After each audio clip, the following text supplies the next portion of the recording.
We are live now, so if we'd like to start the meeting, please.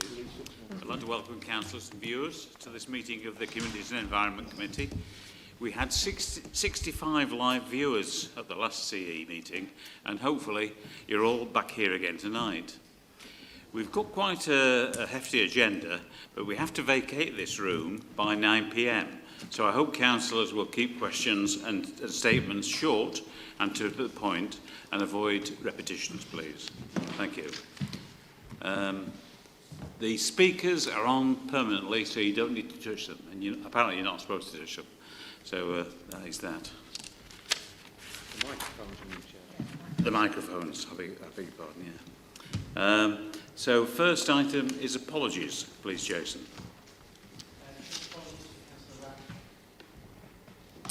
Thank you. The minutes of the last meeting, would somebody like to move that we accept them? Thank you. Second.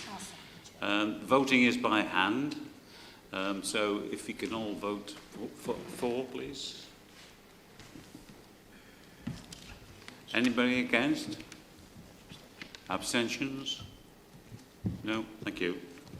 That's passed. The next item is public participation. I've got one from Mr Dare of Wirksworth and 6 questions from Mr Dobbs of Ashbourne. I'll read the question from Mr Dare, first of all, then give the answer.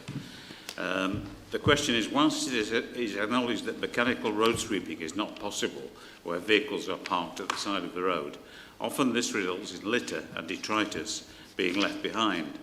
It's understood that such incidences are noted so that a hand crew can return to complete the task.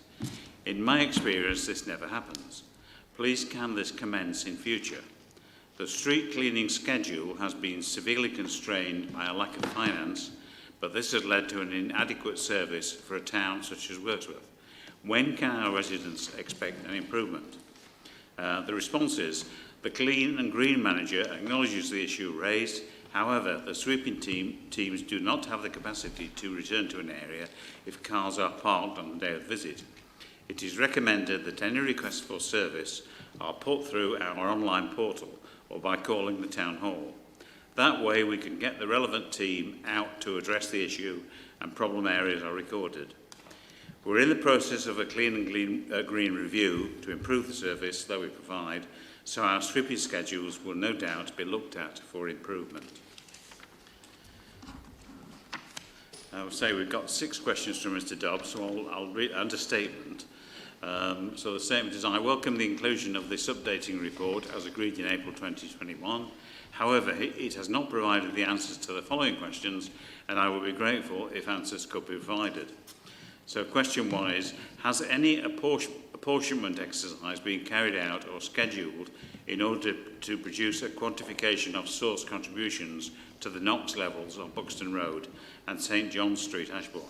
It seems logical that you need to have evidence of where the NOx is coming from before you seek a way of reducing those levels. This would appear to be a key step in the approach recommended by the Environment Agency in TG 16. The response to that is a formal apportionment exercise has not been carried out. However, oxides of nitrogen are released into the atmosphere when fuels are burned. The major source of oxides of nitrogen in the UK is road vehicles, followed by the energy industries, manufacturing industries and construction, and non-road transport. Given the nature of this site and the absence of other major sources of oxides of nitrogen, it is the view of all parties that road transport is the overwhelming cause of the exceedance of the air quality objective. Question 2. What other models of approach to the creation of an action plan were discussed at the 13th of May meeting before the adoption of the Derbyshire model?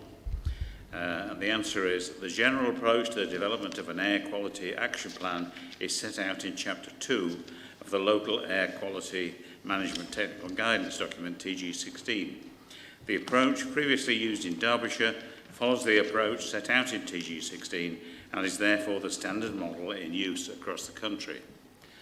Third question is, have the residents in the AQMA area of Buxton Road and St John Street been contacted, particularly those who were identified in the detailed assessment as being located at houses where the NOx level was over the air quality objective. I am sure that they, as well as councillors, need to be kept informed about what is being done on their behalf. And the response is, yes, a letter has been provided to the residents most affected, and further information is being provided over a wider area. Question 4. If HGVs are identified as a significant contributor in the apportionment exercise, will the Derbyshire Highways approach allow involvement of hauliers, etc., as part of the steering group? And the answer is the need to involve hauliers and other potential stakeholders will become clear as the action planning process develops. Question 5. When do you foresee the start of mitigation measures as originally promised in the corporate plan for March this year? And the answer is the purpose of the action planning process is to determine the type of mitigation measures that will be effective in Ashbourne and the timescale over which they might be introduced. Until that process is more advanced, it is not possible to say what those measures might be or when they will be introduced. And the last question, will the steering group be recommending a supplementary planning paper so that the impact of the AQMA of additional traffic from new developments can be taken into consideration? Until the action planning process is more, this is the answer, until the action planning process is more advanced, it is not possible to say what measures might be included in the action plan itself. So that's the end of the questions. The next item is member interest. Do any members here have any interest in items on the agenda? No? The next item is...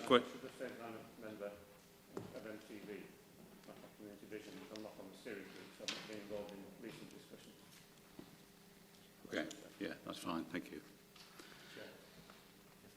May I just apologise, I'm going to have to leave about 7:45 because this is a rescheduled meeting and there is one meeting at Matlock Town Council this morning, so this afternoon, so if you excuse me, please. That's fine, yeah, thank you. Chair, I'd like to say the same thing as well. I need to be at about 7:45 as well. Yeah, okay, thanks. So we've now got questions from members. We have questions from Councillor Ratcliffe and Councillor O'Brien. The question from Councillor Ratcliffe is, following the adoption of recommendations from the final report to Council on the 8th of March 2018 on public toilets in Derbyshire Dales, can the Chair confirm whether or not contactless payments for disabled and parent-child facilities in our public toilets are in place or being installed? And if not, would he agree that this is clearly discriminatory and explain how this meets equality standards? The response is, it can be confirmed that the Council has every intention of completing the contactless payment installation. This includes the disabled and parent-child facilities. The Clean and Green manager is in discussion with the contractor to confirm the options available, as these facilities have different locking mechanism to the male and female facilities. Do you have a supplementary, Councillor Ratcliffe? Oh, he's not here. Right. Good. Question from Councillor Peter O'Brien. You will be aware, not least from the residents of Bradwell, that the current standard of the refuse collection service across the district is unacceptable, notwithstanding the fact that an additional £350,000 of support was offered to Serco by the Council in 2020-21. In these circumstances, and given that residents pay their council tax to the Council, not Serco, do you agree that an independent investigation into all aspects of the current unacceptable situation should be undertaken urgently, including the nature of the contractual arrangements between the parties? The response is, while some areas of the Dales are experiencing disruption in their waste and recycling collections, and we apologise to those residents who are affected, the service is not in meltdown as suggested, and we are doing all we can to address this situation. The Council and its elected members are fully aware of what the issues are, and an independent inquiry is not going to change the situation. This issue is not specific to Serco or the Derbyshire Dales, and we are aware many other local authorities who are experiencing the same difficulties. The disruption to the waste collection service is a direct result of the national shortage of HGV drivers, which has been widely covered in both industry and national press. We are working closely with Serco's senior managers to come up with a solution, and a number of steps have already been taken, including increasing the rates of pay for drivers, trying to source HGV drivers from other contracts and councils, and the upskilling of staff. Whilst progress is being made, at this stage there is no quick fix, but please be assured we will continue to work hard to resolve this until we return to a normalised standard of service. Do you have a supplementary, Councillor? Thank you, Chair, for your comprehensive reply and helpful reply as usual. Yes, phrase this question carefully. Do you consider that the Council should give consideration to some form of reimbursement to residents who have been affected by the inadequate refuse collection service over the past 3 months? Well, thank you for that supplementary, Councillor. We'll give a written answer to that one, if it may be. Thank you. We have had a request for a slight change of order because some people have to leave early to go to other meetings. So I propose to bring item 11 to the front, the Affordable Housing Development Programme. Rob, would you like to speak to that, please? Thank you, Chair. This is my first meeting back with colleagues, so it's good to see members face to face again after so long away, so good to see you all. This report is one of our annual reports that we bring to members advising you of progress on our programme of affordable housing. It's one of our corporate priorities, and hence the report comes to you regularly. The key parts of the report, I think for me, are that we continue to work in partnership with our key housing association partners. That's Nottingham Community Housing Association, Platform Housing, Peak District Rural, and also some local community land trusts and almshouses. And these organisations are key to the delivery of your affordable housing programme. In addition, as you know, we've become a registered provider ourselves, and some of the first properties are mentioned in the report. The report includes 3 tables which set out the performance since 1920. And you can see, because of the COVID year, we've had a dip in performance, but the average over the 3 years remains about 66 units. Our normal average, if you like, from 2001 is actually 76 homes a year, so our continuing programme is still quite positive, and I think bodes well for our future delivery.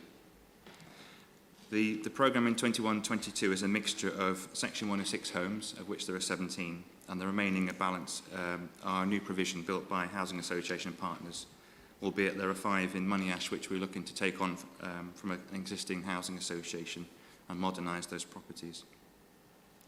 It's also worth saying that in the background, your Rural Housing Enabler, Jeremy, and our colleagues in planning and across the corporate body are continuing to deliver a programme of affordable housing going forward. So this will be another report to you in a year's time, which will show progress on sites which are coming through the pipeline at the moment. I'm happy to take any questions, Chair. Thank you. Councillor Hughes. Thank you, Chair, and I'd like to, may I move the motion to note this report at this stage? By all means, yeah. Thank you, Rob, for an excellent report. It was very clear and concise, and the numbers in it were very interesting. And I'd also like to thank you and Mike Hayes for answering my original questions that I put to you earlier on today. And in those questions, you indicated that the run rate was really about 76 to 77 houses per year, which seems, and you said that the need was about at that level, and so thank you for giving me that information. What I was interested in was the relationship between those numbers and the local plan. The local plan has 2,890 planned houses on allocated sites, 2,890. The local plan also indicates that 30% of the houses should be affordable. That's the goal. I mean, we wouldn't expect necessarily to achieve that goal, but 30% is the goal. And that gives us about 86 houses over the 10-year life of the local plan, 86 houses a year. So that's slightly more than the 76, but given the fact that it is a goal and the need is about 76, that seems fine. So I haven't got any particular problem with that. And again, I think we seem to have the right sort of numbers in the local plan to meet the need going forward. My concern is with the two major sites in Matlock, which are subject to development. One is Cordall Quarry, and the other is the one that is shortly before the planning committee in Gritstone Road. And Cordall Quarry has no affordable housing in it, yet it's got over 400 houses allocated, or dwellings allocated in the plan. And Gritstone Road, again, over 400 houses allocated in the plan. And it's the applicant has apparently agreed 15% affordable housing in with the planners at this stage, and the two together then give approximately 60 houses for those two sites, and be they are the largest in Matlock, and they would realise somewhere nearly getting on for 900 houses altogether, or dwellings altogether. And apart from so that's 60 houses, but the prospective local plan target for those two sites would be around 270. So we're 210 short in Matlock of affordable houses. And that is quite large in comparison with the number that is required that's over 2 years, getting on for about 2.5 years of our goal numbers of houses, our target number of houses that are affordable. So I've got a concern there, which I think I'd like, please, Rob, if you could address that. And the other concern I have is the response about keeping numbers on affordable housing. Apparently, we don't actually keep the number of affordable housing as a separate target, as opposed to the number of houses altogether. And can I suggest that in future we do that? Because what we do know is that many of the houses in the Derbyshire Dales are unaffordable to local people and need to be, and we need houses that are affordable and those to local people, and those will come out mainly out of the affordable housing budget, and first homes, given the level of salaries and wages in Derbyshire Dales. So those are my two questions. First of all, can we please have a breakdown of the housing target in the next local plan based on affordable housing and total housing? And if you could perhaps discuss how the impact of the shortfall in Matlock that is likely given the shortfall on the two biggest sites in Matlock. Thank you very much. Yes, thank you, Chair. I think in terms of the target, I'll have to confer with my colleague Mike Hayes, but I'm sure in terms of the reporting on the local plan, there's a reporting process that delivers on I think what you're after in terms of how many affordable homes are built each year. And I know with the monitoring colleagues in the planning policy team, they work with our housing team quite closely to ensure we capture delivery across all tenures, not just not through all forms, through Section 106 and affordable housing. Mike might want to supplement that as is here. Chair, in terms of the question that Councillor Hughes makes around the target for affordable housing, the guidance doesn't suggest to us that we actually have to put a target within the local plan. What we do is we take the evidence from the research that we have done and the research we have commissioned, and then we look at what the general proportion would be, and then what that general proportion would be in terms of the impact upon deliverability. And that's where we arrive at a 30% a 30% target for the delivery of on-site provision. There isn't a necessity for us to say, right, this is a particular target for housing in the same way that we have to have it for affordable housing, in the same way we have to have it for general housing. Because obviously the general housing includes affordable housing.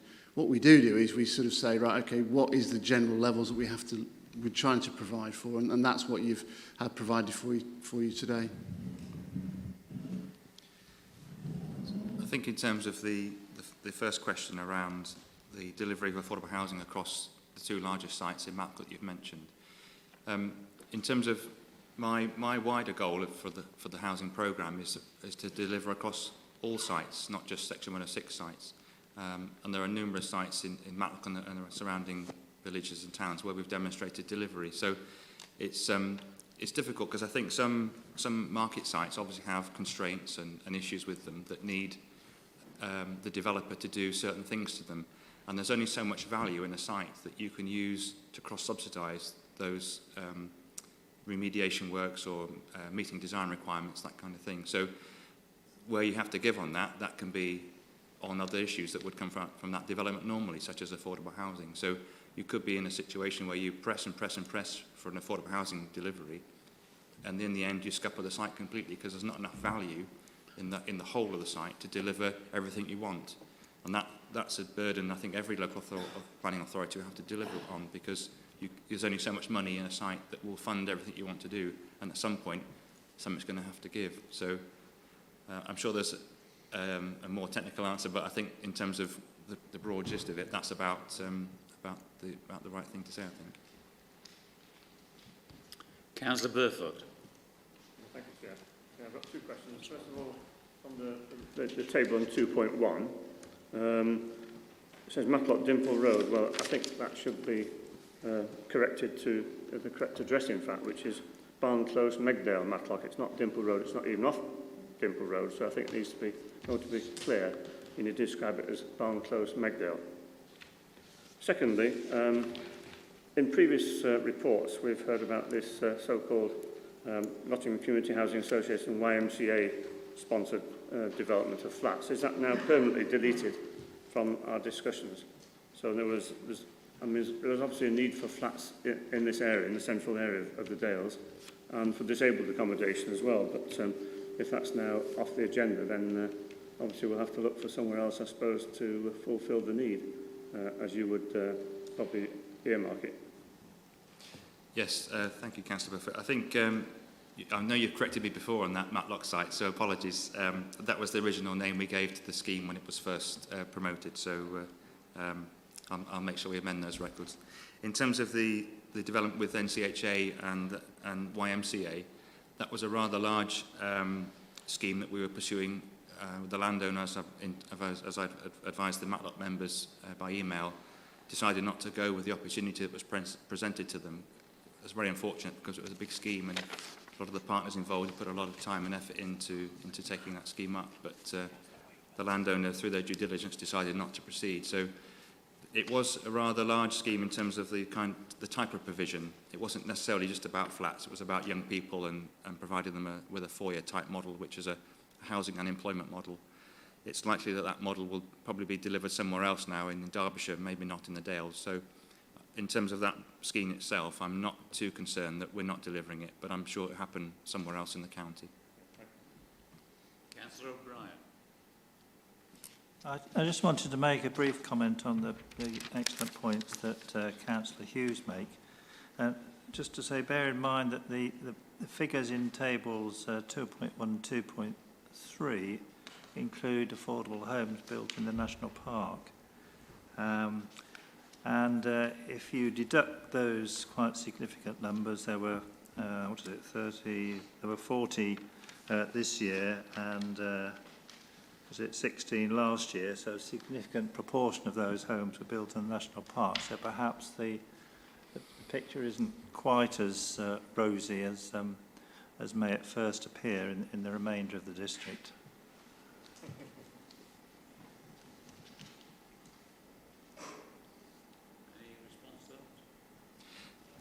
I wasn't quite sure there was a question there, but I think members know we can walk the breadth of the district from Marston Montgomery to Tideswell, and we've delivered in many villages across the district. Development in the National Park is complicated and difficult because of the costs involved, the opposition we get from many people, not just the support, and the design standards required that drive up the costs. So it is a challenge, but we can, you can see lots of examples across the Peak District where we've delivered, and we're doing better than many other authorities within a national park boundary. So I may look at it through rose-tinted glasses, but we corporately put a lot of effort into delivery of affordable housing, and that does show dividends in many parishes across the district. Councillor Wakeman. Yeah, if I can just add to that, and Councillor O'Brien asked a question over the weekend in regards to this particular agenda item. In addition to what we have in the papers tonight, by way of commitments through the Benefit of Planning Commission, there is somewhere in the region of about another 200 houses where we've got commitments for the delivery of affordable housing on site that we've agreed as part of developments that we've already granted planning permission for. In addition to that, we've also got somewhere in the region of £2 million worth of developer contributions that are set within existing Section 106 agreements, which we'll be able to draw down over time to enable us to continue with our affordable housing programme that Rob's been leading over the past 10 years, 15 years or so. 20 years. 20 years now, yeah, okay, same as me. Councillor Wakeman. Thank you, Chair. Through you, I'd like to thank them for the good report they've put on. I'd like to second it, please. Thank you. Councillor Slack. Thank you, Chair. Now Rob's here tonight, I'd like to, general question, when can we expect to see the first council house affordable housing come in amongst the Thank you, Councillor Slack. Well, the first two properties mentioned in Table 2.3, there's empty properties, Matlock and Dale that we've been working with, and we've, through our development agent, Nottingham Community Housing Association, we've made offers on those properties and they've been accepted, and they're going through conveyancing at the moment. So it's pleasing to see that those two are coming through this year. We're working in the background on more as well, and we should be reporting at next C&E committee on the council housing programme, and I can give you some more information then that will show that we've got more coming through the pipeline as well. Very good, thank you. Councillor Purdy. Thank you, Chair. Well, I welcome this report because I became leader. I had a long discussion with Rob and welcome the progress on this. I just want to add to Councillor O'Brien's comment about the Peak Park. Myself, the Chief Executive, Paul Wilson, my Deputy, Councillor Sue Hobson, and I met 2 weeks ago with the Chief Exec, Sarah Fowler, and Chair, Andrew McCloy. And I tackled Andrew McCloy on this discussion about affordable homes, and he assured me that they were building more homes than people think. Thank you. Thank you. Right. Councillor Wayne. Sorry. Thank you. Can I just ask a couple of questions, please? If houses are built within the Peak District National Park, whose numbers do they go on to? Is it the Derbyshire Dales District Council, or is it the Peak District National Park? Because obviously we don't want to be claiming twice, do we? That's the first question. The simple answer is that the numbers that are delivered within the national park and outside the national park all contribute to the figure that we've set within the local plan. They all contribute. So just to come back on that one, if I may, Chair. So could it be that the Peak District National Park are also claiming that those dwellings have been built within their area as well?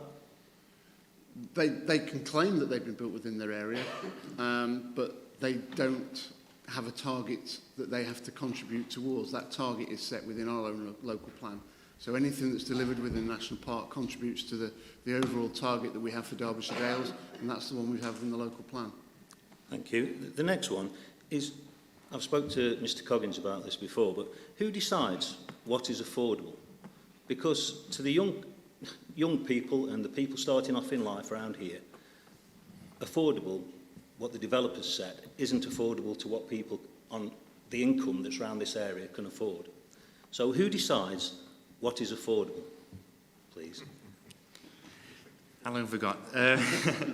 No, I think it depends on tenure, doesn't it? So if you're building home ownership properties, there isn't much being built in that tenure that's available for local people at the moment who are on, say, the average household income. which is about 24,000 as I recall. So, you know, you wouldn't get much home ownership in that sector. Then there are various forms of sub-market ownership, which again are quite expensive. So if you take the one we're most familiar with, which is shared ownership, if you buy a 50% share of a house that's worth £200,000, that's still a reasonable mortgage and a reasonable rent on the unsold equity. So again, there's only so many people that can afford that. If you go for the government's new discounted market model, again, if you're building in the Peak District and the open market value of a house is say £240,000 for a 3-bedroom property, and you take 30% off that, or 40% off that, or even 50%, there's still a lot of money that you need to find in that village for a family to buy that property. So those ownership models are expensive. There are other models that the government views, such as the Help to Buy scheme, and you've seen the impact on that for companies like Persimmon and others, where lots of people have made a lot of money out of it, but people have, you know, been able to buy. Then there are models that we're more familiar with, like what we call affordable rent, which is 80% of the market rent, and that again can be quite expensive. And there's social rent, which is what we're probably most familiar with as a district council, because that's the thing we're really trying to push. And our affordable housing programme is based on social rent. And those models are based around the local housing allowance. So what you would get in terms of housing benefits if you're a single person or a couple with no child or a couple with 3 children, there are rates set. Now your housing benefit team deliver that service, and rents are paid across the district in affordable housing. So again, there are different, effectively, price structures for different markets, and the market we can manage best is with our housing association partners, delivers housing in perpetuity for rent. Thank you. The final one, promised, is basically that when you're saying about what you consider, particularly with the Gritston site and the Corder Quarry site, and we're coming down and down and down to very, very low levels of affordable housing, do you consider the young and people starting off in this area that find it very, very difficult to find houses? And some people they have to move out of the area to afford housing, and some people don't want to go into shared ownership. What consideration do you give to those people on your consultation with developers, please? Absolutely. So our raison d'etre really is to provide housing for people that can't afford market housing, and that's very much what my team do. We see homeless people walking through our door, or virtually seeing them on screen day in and day out, and we've got 1,000 people on the housing register, that half of which are single, that are in need of somewhere to live. And my job and that of my team is to deliver on the needs of those people. And we put lots of services in place through Age UK, CAB, various support agencies to ensure people are ready to take up a tenure and a tenancy, and ultimately sustain it, because some people haven't got the wherewithal to do that and end up failing. But I know from my personal experience with children that are looking to get onto the housing market themselves, it's really difficult on low-income jobs. The Bank of Dad's going to have to step in at some point. But I think, we as a council, I think we've got a good record of providing for people in the district. And as I said in my earlier answers, you can go to many parishes and see homes that we've built in partnership with our colleagues in other organisations. Thank you. Yeah, thank you, Rob. Well, it's been moved and seconded. We've got no further speakers listed. Can we move to the vote, please? All those in favour of the recommendations? That's unanimous. Okay. We'll now move back to item 6, which is the Public Space Protection Orders consultation. Ash, would you take us through this, please? Where's Ash? What's your Ash?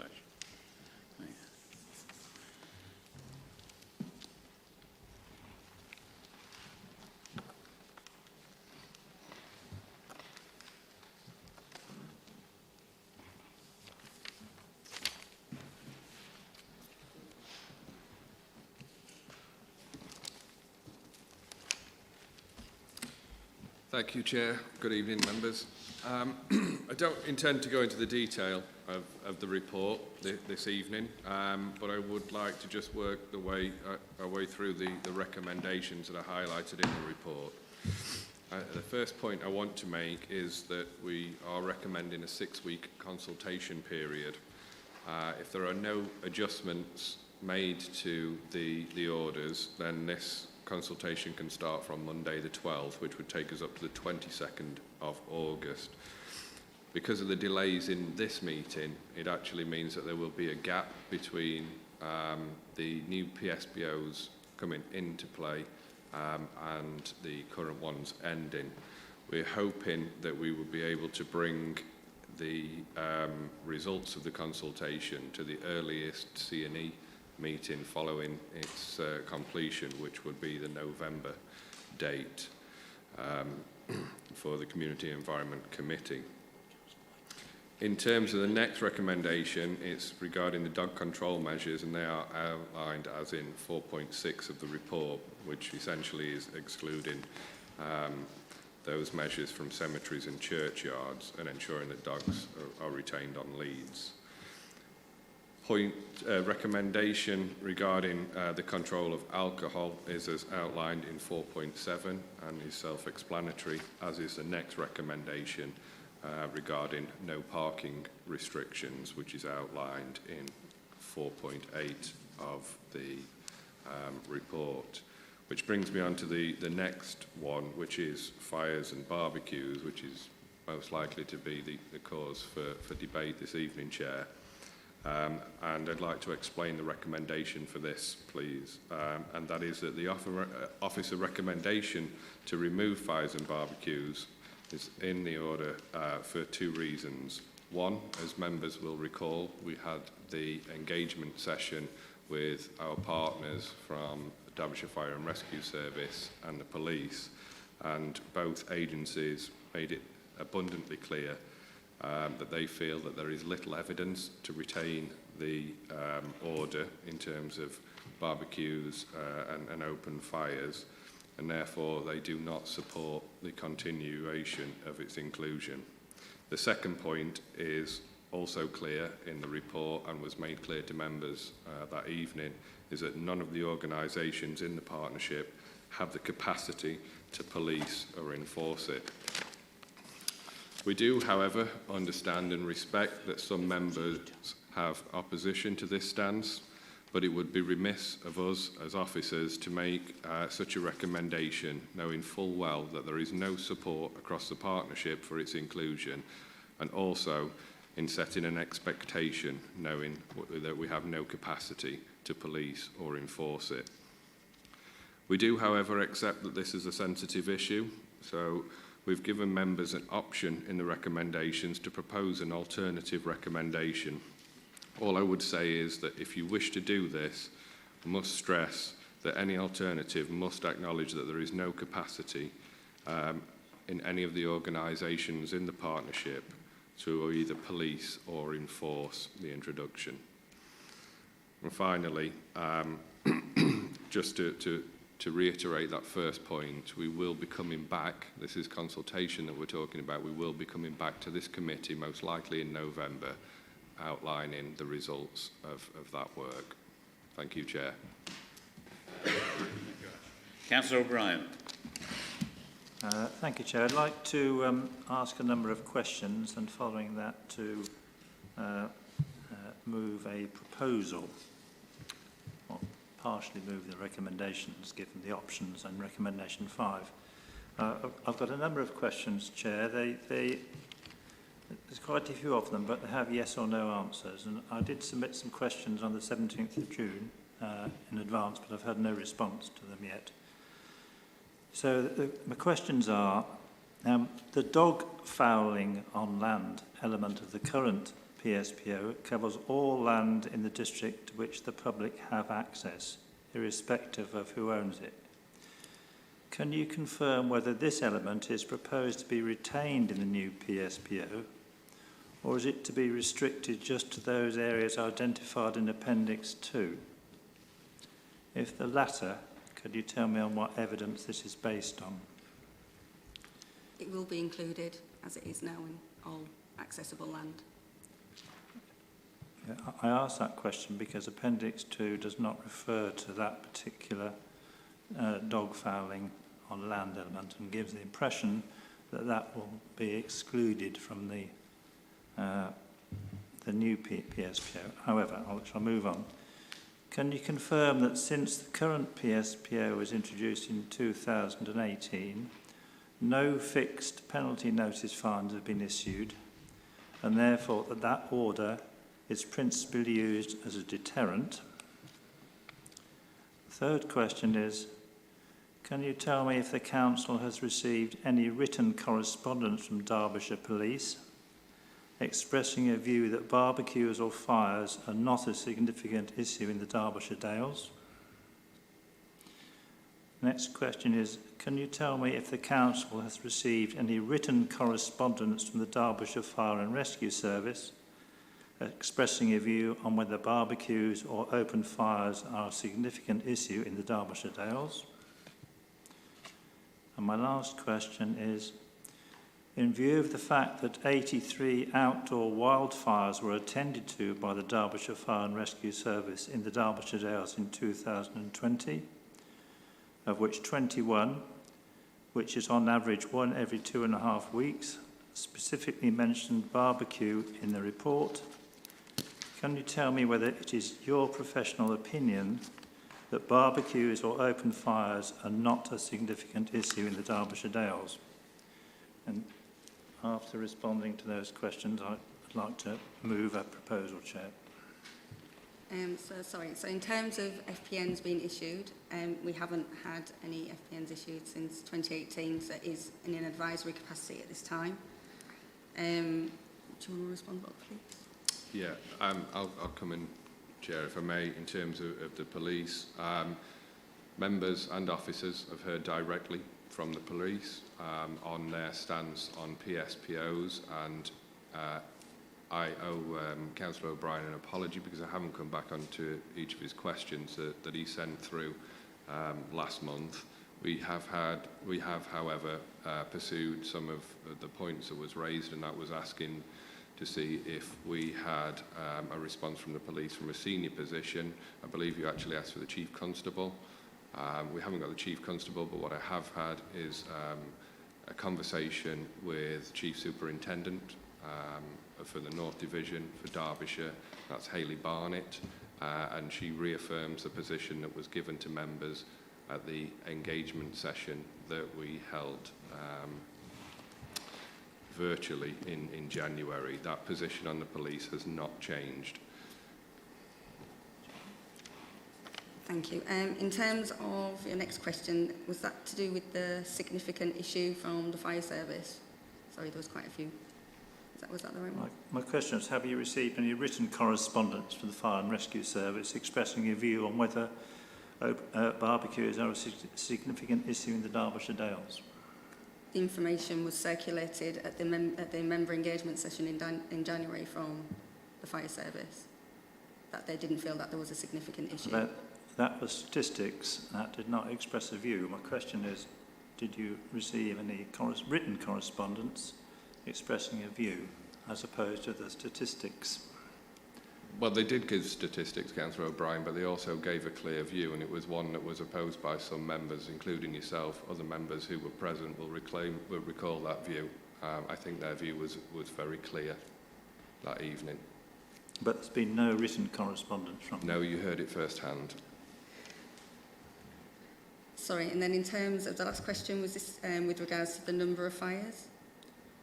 My question was, in view of the fact there have been 83 outdoor wildfires, etc., is it your professional opinion that this is not a significant issue in the Derbyshire Dales?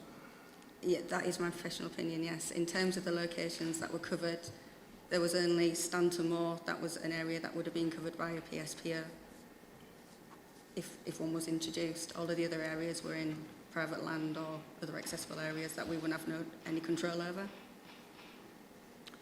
Okay, thank you. I'd like to move the recommendations, but in relation to the offer to redraft recommendation 5, I'd like to move that reads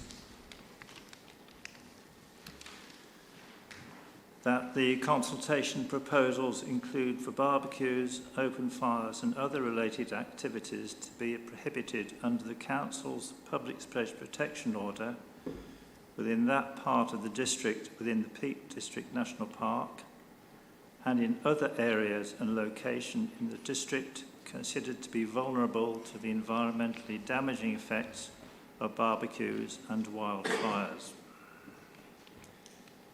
If I could speak to that, Chair.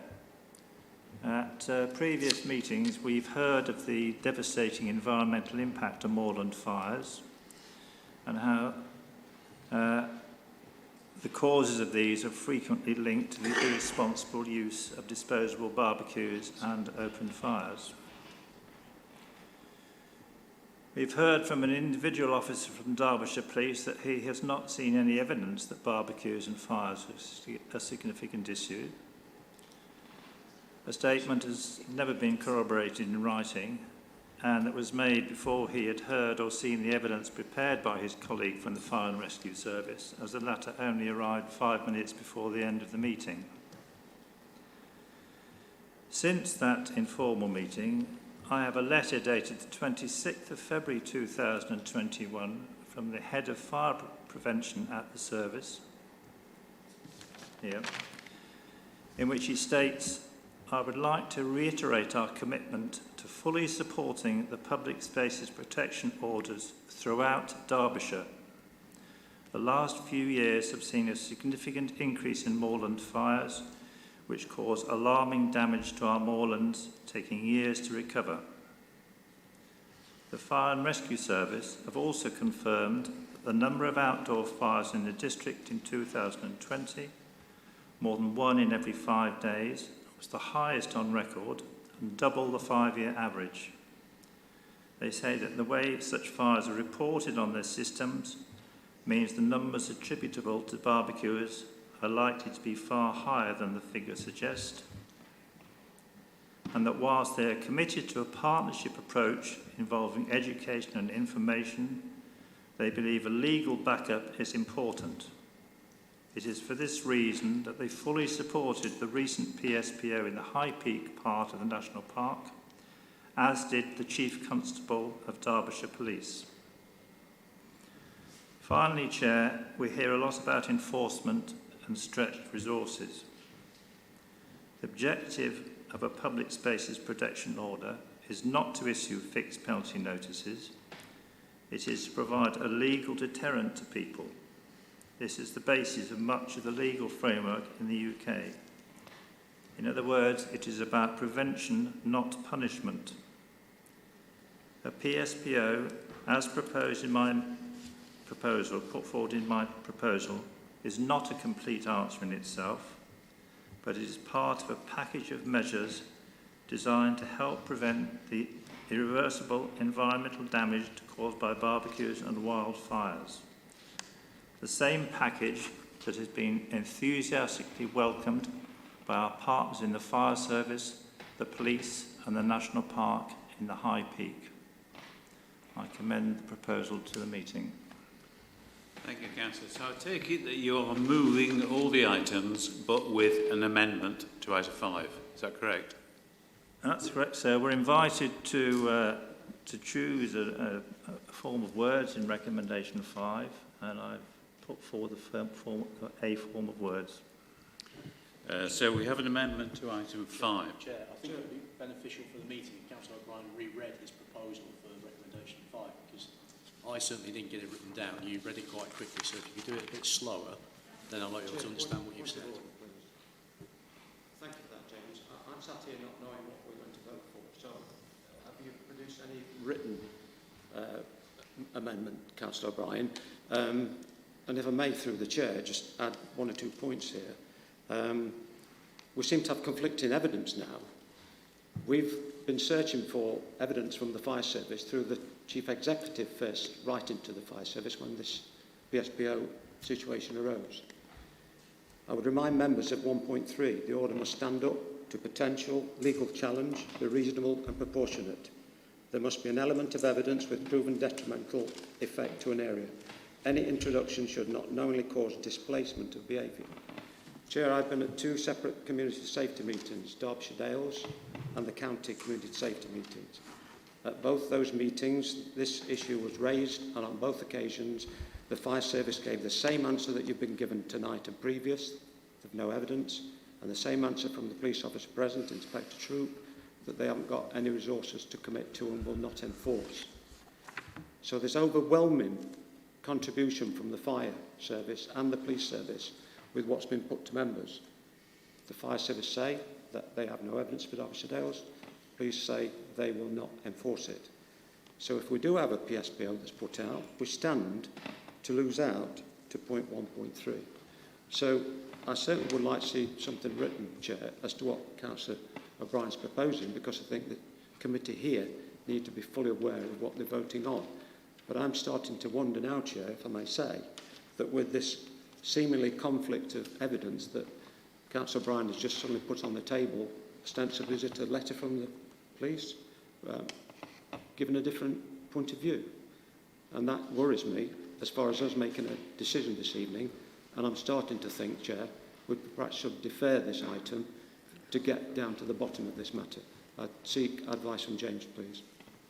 Yeah, I think based on what's been discussed already in proposing the amendment and the conflict in the information that's been provided, it is open to the members to consider deferral if that would be better, and then a revised recommendation could be brought based on the facts that are presented at a future date. So if members were minded to do that, Chair, that is open to you.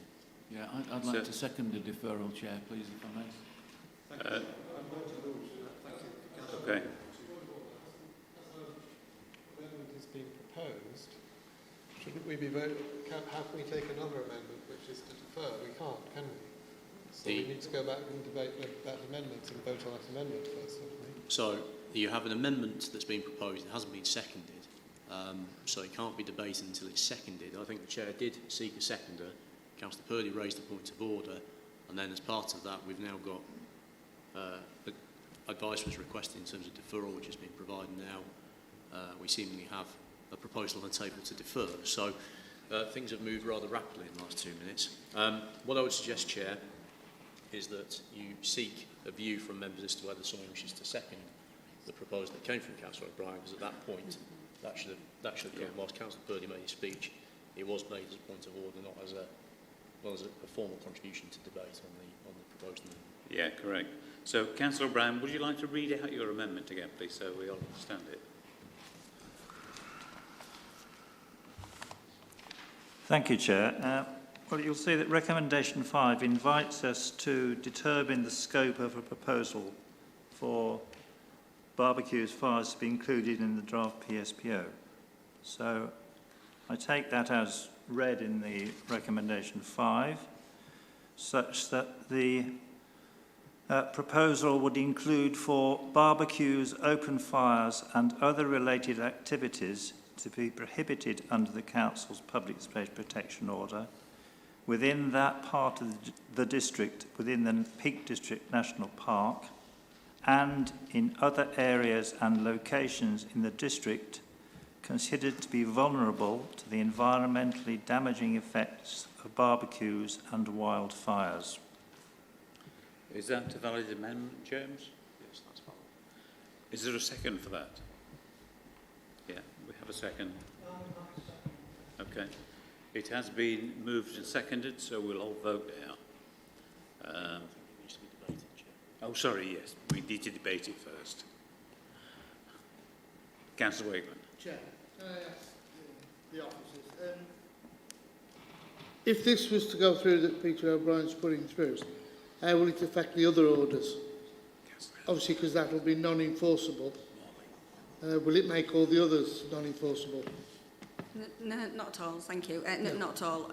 We do have a limited capacity for enforcement, and we are looking at some the parking enforcement team to assist with that. So we will have some presence in the parks, the main parks, to be able to enforce the existing PSPOs. It's just obviously the fires and barbecue ones that we wouldn't be able to. You know, a lot of the time, because they're going to be on a weekend as well, and we'll have limited capacity to do things on a weekend.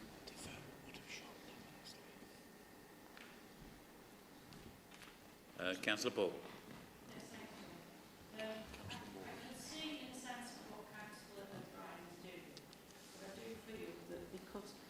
have had conflicting evidence of him having letters being written to him personally, and our officers haven't been given. For me, to take this added amendment on, I don't feel that I've got the right full information that I could vote on this, and I would sooner say we would vote 1 to 4, and the issues over barbecue fires and protection orders would be taken at a different date where we could discuss it independently from the PSPMs. Councillor Morley. Yeah, thank you, Chair. I'll reserve what I was going to say, but if it's not enforceable, then I'm worried that we will look like toothless tigers. Councillor Buttle. Sort of going into the point about it being unenforceable, it says in 0.2.5, the police are most likely to be the authority which would address such breaches, as these would like to be outside of council working hours, either by witnessing this during their patrols or by members of the public. Point 101. So it's not that they're unenforceable; it's just that we're unlikely to be the enforcing authority, and you know that's one of the things that comes in from Stanton Moor. I completely support the stuff on moorlands as a whole. I'm very pleased to see that Stanton is in there specifically because there are fires on Stanton every week, which the police can't do much about unless there's a PSPO in place. So I'm very pleased to see Stanton Moor is on there for that reason. But I think that the fact that we're saying that we're not likely to enforce them, when we've said in here who is likely to be the most likely enforcing authority, means that that doesn't have much validity.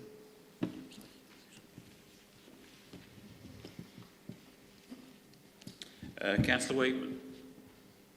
Yes, a lot of these, I presume a lot of the questions have been to answer as well. The recreation grounds, could we put that in the PSPOs as a whole within the ground? It's not what we've recommended. No, I know. Based on evidence that we've got to hand. It'd be down for members to make that decision. Councillor Hughes. Thank you, Chair. Ash, I think you said that the present PSPOs are going to run out before the new ones come in. And if we defer, as Councillor Bull and Councillor Purdy are suggesting, what difference would that make to the PSPOs that we were then running out? It would mean that all the PSPOs would run out because we'd have to defer the consultation, and we'd then not be able to issue any of the new PSPOs until the revised consultation had been completed. So can you give some estimate for how long the PSPOs are going to be? There is not going to be any PSPOs under the current arrangements, and then if we defer, how long a period without PSPOs there would be? Yeah, that's fine. Sorry, thank you. The existing ones expire on the 31st of October, and I don't want to say how long is a piece of string, but it really just depends, obviously, when the decision is made on the consultation. Then there's obviously the 6 weeks, which we do the consultation for. We have to then analyse that information and then go through the approval process to bring it back to committee. So it has to obviously fall within that, and there needs to be a committee date available at the time. So in terms of if we pass it all today, when we get the new PSPOs? Our estimation is January. A realistic estimation is January. 3 months then. And then if we delayed it a month, it would be February. That's correct, yeah. Thank you very much. Councillor Wayne. Thank you, Chair. I take Councillor Purdy's point at 1.3 that it's got to be reasonable and proportionate. But having walked over Stanton Moor fairly regularly with the dog, I can quite often see squares on the grass and on the table, on the grass, where the barbecues have been and the fires on that particular moor. It also concerns me greatly that the parks are also not going to have any protection afforded to them, because they're being removed from the PSPOs. So we will not have any chance when hopefully we do have some sort of teeth to this thing. I'm not saying that we should be issuing fixed penalties, I'll come to that in a second, but I do feel that we ought to be looking at ways to retain some sort of control over people that are doing these sorts of things and setting fires. I know people, and I'm not sure whether it's just on, I'm sure Councillor Buller will enlighten me, but down at Mappleton, Oakover down there, they're having all sorts of problems with people setting barbecues on, actually on work, on park benches and things like that. I've also got, and I know it's conflicting what Councillor O'Brien has said, but I've spoken to a number of firefighters, some in, you know, like watch leaders and what have you, station officers, and their slant on it contradicts what the gentleman who rushed into the meeting on the, when we had the workshop, they contradict what he said. They say there is an issue with the wildfires up on the moors, and they'd been into one shortly before we spoke. So I do have issues with that. We'll make a decision on that in a little while. But in relation to the general PSPO, I raised it last year about signage, and I want an assurance that the signage will be looked at, because I have recently spoken to local police officers in Matlock who have been issued with some fixed penalty tickets recently. That's the first fixed penalty tickets they've ever been issued with in 3 years of the PSPOs being in since 2018, which is not ideal. However, they're also commenting on the signage, saying that it isn't enforceable. It doesn't say on that sign that you are breaching an order.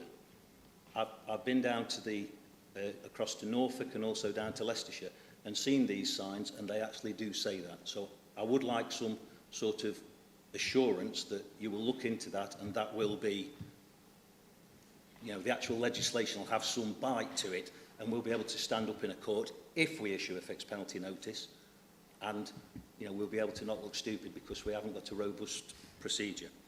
The other thing is, have we as an organisation got systems in place to actually manage the fixed penalty notices? Once the fixed penalty notice is issued, who is responsible for the processing of that? And do the police hand it to you or whatever? And the final one is, you're taking away vehicles driving through and parking in the park. I think that's right. So does that mean that what legislation or, you know, ruling will there be to stop prevent people from doing that? Please, thank you. Thank you, Chair. Sorry, can I come, first question to do with signage, is that okay? The challenge we've got with, well, it's not a challenge, the signage, unfortunately, there is no real guidance about the signage and what it needs to say. It just says reasonable and practical, which tends to be two words that are used quite often sometimes. So we have spoken to legal, and they are legally compliant. However, with the new signage, we would look at making some changes to make it more obvious. So they are legally compliant. I've checked that with legal today. And we do have a legal process involved with the FPN. So basically, if the police issue an FPN, they would then email through the ticket, a scan of the ticket for us. We'd collect the hard copy at a later time. We then manage that process moving forwards. So there is a mechanism on the CRM system to take payment, and if payment isn't received, then there's a process with legal to progress that further. Right. Okay. Thank you. So, can I just come back one second? Yeah. So, I don't know whether you know Hawleys Park very well. So if I come in at the top entrance to Hawleys Park, the main entrance, there's a big sign in front of me. If I come in from the bottom or the side end, there is no signage. Are we going to look at making the signage adequate, please? And that's it. Thank you. The signage will be reassessed when we do it, and it is quite difficult in a lot of parts because there are a lot of accessible areas from different locations, and we do need to be mindful that we don't want to over-clutter signage as well. So there will be enough in there to make it legally compliant. Thank you. Thank you. Councillor Purdy. Just a third point. If we could only get the public to conform to signs, it would be wonderful, wonderful life. Chair, picking up on Councillor Wayne's point, I was prepared to come here tonight to suggest that we include Stanton Moor, because I do have the backing of the P Park on that, and our recreation grounds. So that is on my mind, and I'm still prepared to do that. picking up on Councillor Hughes' point, which is very valid, when I did come out with the suggestion of a deferral, I immediately thought, well, are our officers able to support that? I think Councillor Bullock's made an adequate suggestion of dealing with 1 to 4 and progressing with that, but I am very concerned about us making a decision on 5 because of what Councillor Bryan has just suddenly last minute put on the table tonight. I think we need to really bottom factually the evidence, and we seem to have conflicting views from different officers, and it's worrying, quite frankly. I don't think we're in an appropriate position to make a decision on 5. I'm happy to support 1 to 4, 1 and 2, 3 and 4, but I'd seek advice from the officers if we are able to defer 5 and how quickly it could come back. What about 6? Sorry, well, the rest of them. Oh, 1 to 4. Leave 5 out, yeah. Councillor Murphy. Thanks, Chair. Item 5, I think we should defer. It's the 31st of October when these orders run out. We're entering sort of a time of year where there aren't going to be likely to be lots of fires and barbecues anyway, so any delay in consultation or whatever is not going to have a detrimental effect. So I'm seriously supporting deferral personally. Councillor Buttle. All right, yeah, thanks. It's all about risk, isn't it? We've got this thing going where it's a massive risk, but, you know, like the actual catastrophic fire is quite unlikely. It's not very likely to happen, but if it does happen, it's going to put businesses out of business. It's going to cost us enormously. It's going to cost us wildlife, it's going to cost us visitors, it's going to cost us holidaymakers, it's going to cost us all over the place. And then it's also the carbon footprint. So this Peter's amendment is keeping things open. At the moment, the recommendations are closing off the consultation.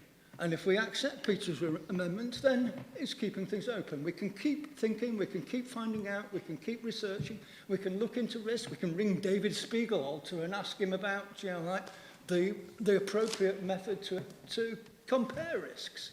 You know, like we're closing it off too quickly, and I think we should give it a chance. Councillor Hughes. Chair, thank you. Just returning to the point about deferral. I agree with my colleague on the left here with everything that he says. But returning to deferral, the problem is that if we defer 5, we're going to defer all the rest because we're not going to have 2 consultations.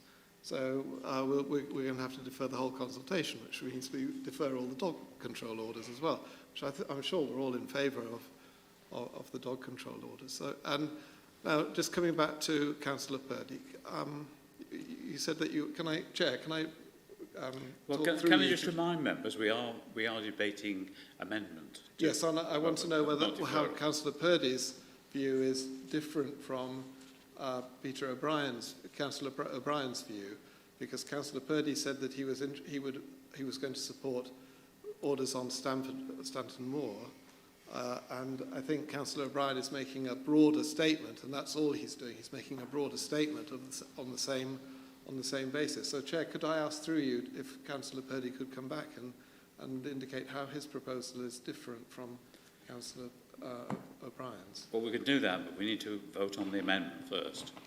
I've got no other speakers, so the amendment has been proposed and seconded. Oh, Councillor Slack, sorry.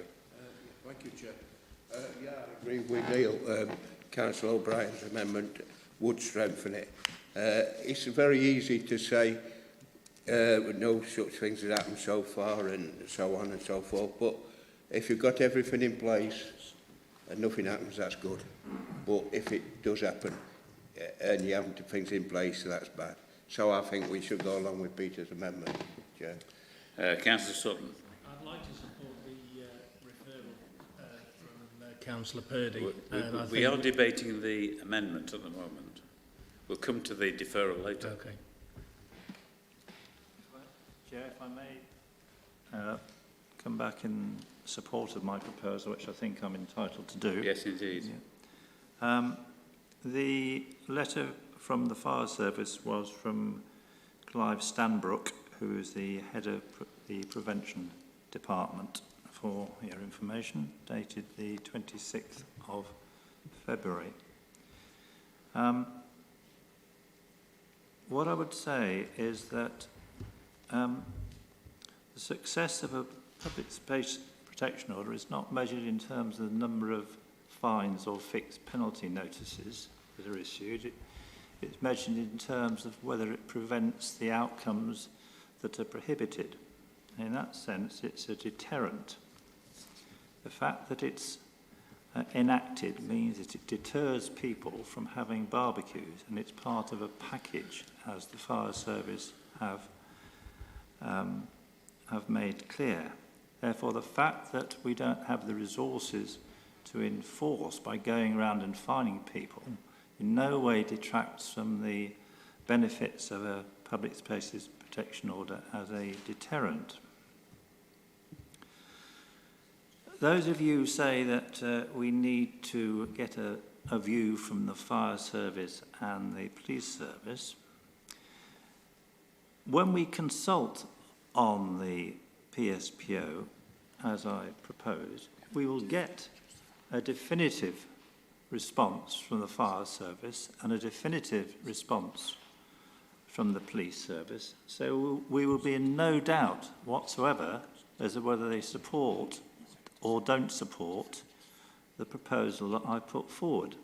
So I suggest there is no need for us to have yet another round of consultation and come back for yet another discussion. This must be the fourth or fifth discussion we've had in 9 months on the same subject. There's no need to have yet another delay. We will be consulting formally with those organisations. We will get a formal response from them. So we will know exactly where we are, whether they support the proposal, as they have done in High Peak, or whether they think that Derbyshire Dales is a different area altogether and there are no problems, as has been suggested, and therefore they will object to the proposal. So on that basis, I would suggest that my proposal is entirely rational. I think it meets the evidence that has been put forward to us on a number of occasions, and I hope that all members will see merit in supporting it. Thank you, Chair. Yeah, thank you, Councillor. Well, we'll move to a vote now, I think. We've got an amendment. Well, what the move is for all the items, except with an amendment to item 5. We've got a second for it, so can we have a vote, please? Those in favour?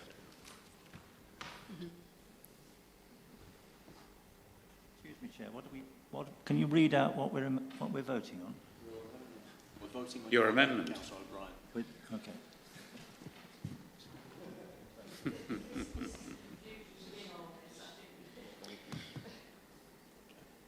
Okay. Against?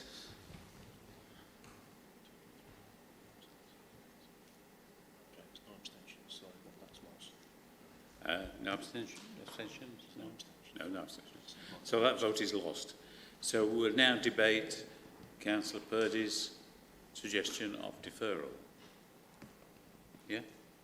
If Councillor Purdy wishes to move. Do you wish to move that again? I do, Chair, and I will come back to Councillor Hughes and say, because of the evidence that's been put on the table tonight, it's all right, Councillor O'Brien saying we'll get the evidence from the police. We've had evidence from the police. We've had subsequent meetings with the police and got that evidence. So are they going to change their mind? I don't think so. So I think I need hard evidence, and I want it in writing from the Chief Constable and the Chief Fire Officer. So I move the amendment, the deferral. Deferral of all six? All six, We'll have to move the whole lot. Yeah. Does it have a second? Is there a second for that?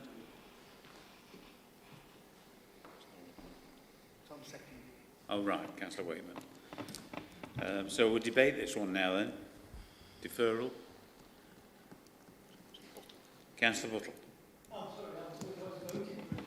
Oh no, we have to debate it first. Councillor Wakeman. Are you voting as well? Yeah, so we'll go to a vote. There's nobody to speak. Oh, sorry. Councillor O'Brien's the sentiment behind it, but at this stage I think we need more evidence. Okay, so we're now voting for Councillor Buckle. So just to be clear, you're now saying that we're going to defer all of the PSPOs. Okay. That's the proposal, isn't it, Councillor Purdy? Defer the whole It lot. is, Chair. I'm sorry, I cannot accept what's been put on the table tonight to give us a clear route forward. We've had strong evidence, different meetings, 3 different meetings now. The fire service and the police have said exactly what the officers have been telling you. Then all of a sudden on the table tonight, Councillor O'Brien produces this letter from what, February? Have you produced it to the officers, or you've just waited till tonight? So I think it's unfair to just drop it on this committee, and it creates that doubt.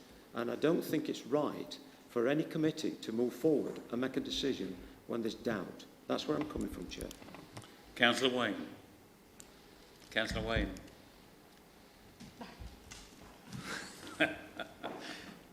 Can I have an assurance, please, that before next spring we've decided where we're at? Because I take Councillor Murphy's comment. Once we get to the back end of the year, the likelihood of fires is gone. But there are other things within the PSPOs that are covered and are going to be delayed, and we're going to have the best part of 6 months where we're not going to have any orders, which, you know, I question, although they've been in place, they've been a deterrent. I would hope they stay in situ and the deterrent that we have now continues. But I would like to see some meaningful result by next May, if you know what I mean, if that's possible. Thank you. Councillor Hughes. Chair, thank you. Can I ask that we come back to this at the very next meeting then? Absolutely. Because we can't delay for the reasons as Councillor Wayne has referred to. So we get the evidence post-haste and we return to this at the very next meeting. Thank you. Chair, I absolutely support that. You heard me ask for a letter to the Chief Constable and the Chief Fire Officer. This committee needs to know definitively, one way or the other, where that evidence is. Councillor O'Brien. Thank you, Chair. I sense Councillor Purdy's slight irritation, which I can understand. I did make the Chief Executive aware of this information in February. Thank you. Okay. Yeah, so we go to the vote. The motion is for deferral. Can we vote for? Raise your hand, please. Against?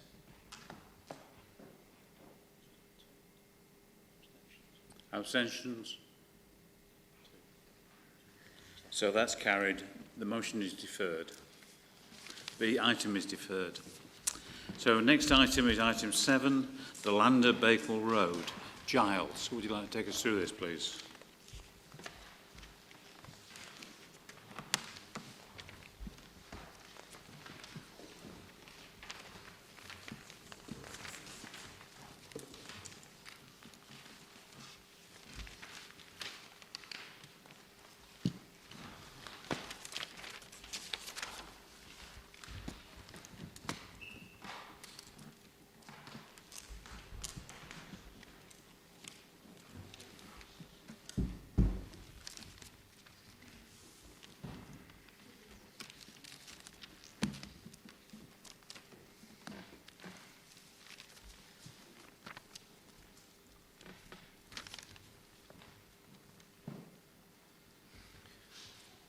Evening, members.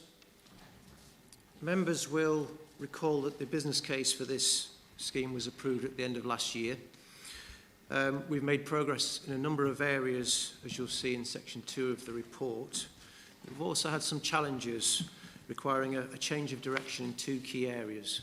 One was around architectural support, and that's been in response to some feedback we've had through key stakeholders in the project. So Lathams, who were involved in the scheme originally, have been brought back in as the landlords, i.e. the council's architect.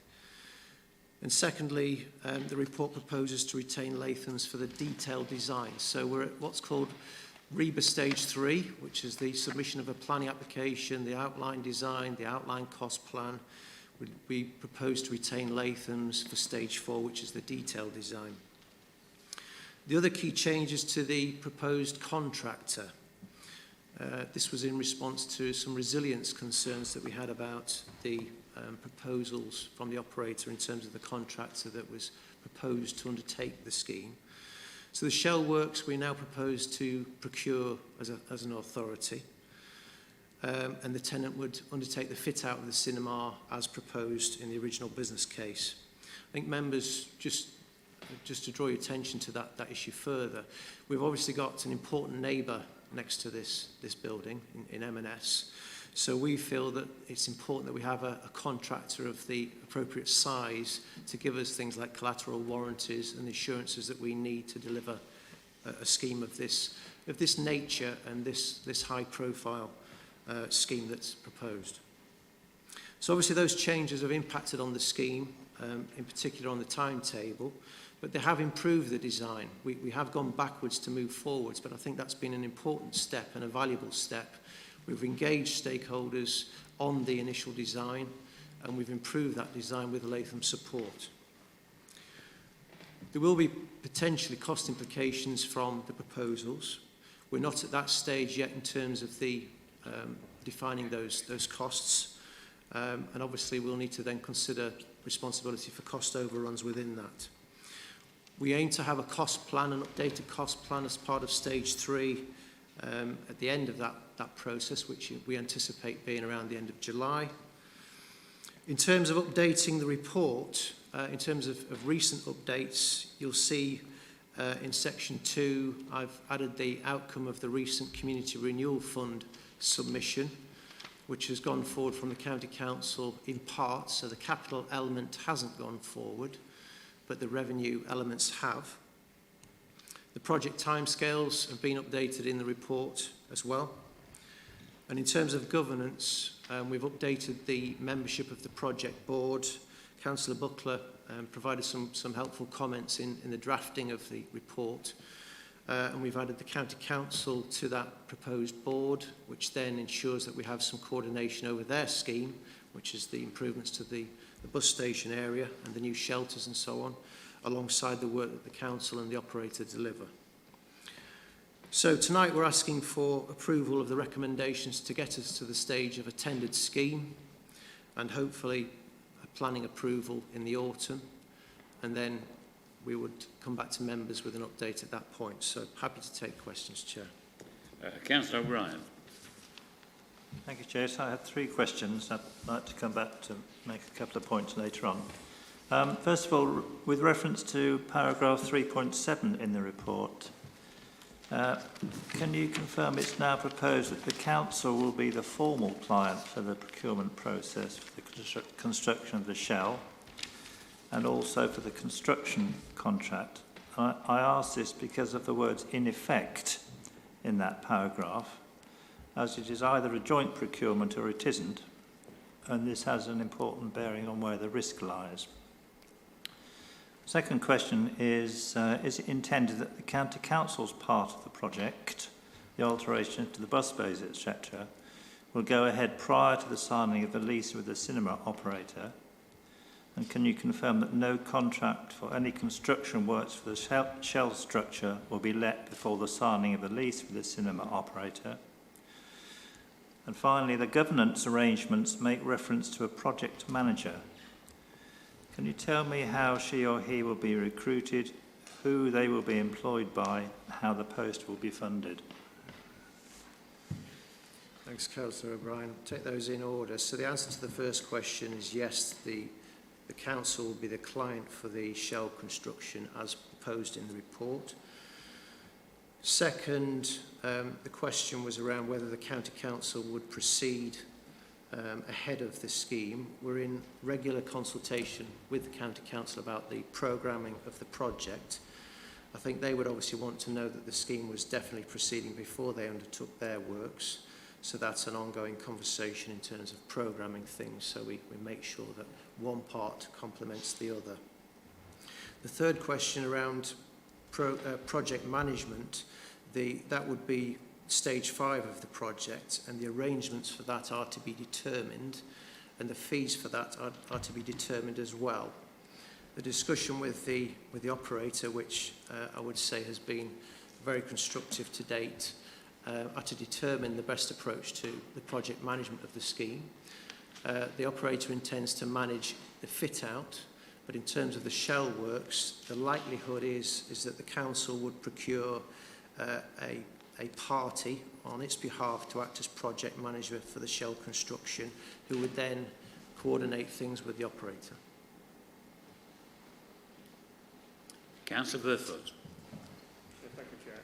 I think all Matlock members will welcome the procurement of Latham's architects to implement this or to design this scheme, because frankly the initial plans were very disappointing for such a key town centre site, so that is good. But I just wonder if there'll be any extra architects' fees involved in over and above the 848,000 by the employment of Latham's over and above what was originally envisaged. That's one question. And also I see on item 4, or paragraph 4.6, I wonder if there'll be any further consultation with MCV steering group and ward members prior to the submission of a planning application, which I see is scheduled for this month. So there isn't much time for any further consultation, but what we don't want is a situation where a planning application is submitted and then quite a few councillors and perhaps the town council, for instance, in Matlock, are raising objections to it. I think we ought to make sure that we're reasonably happy with the drawings before the application is submitted.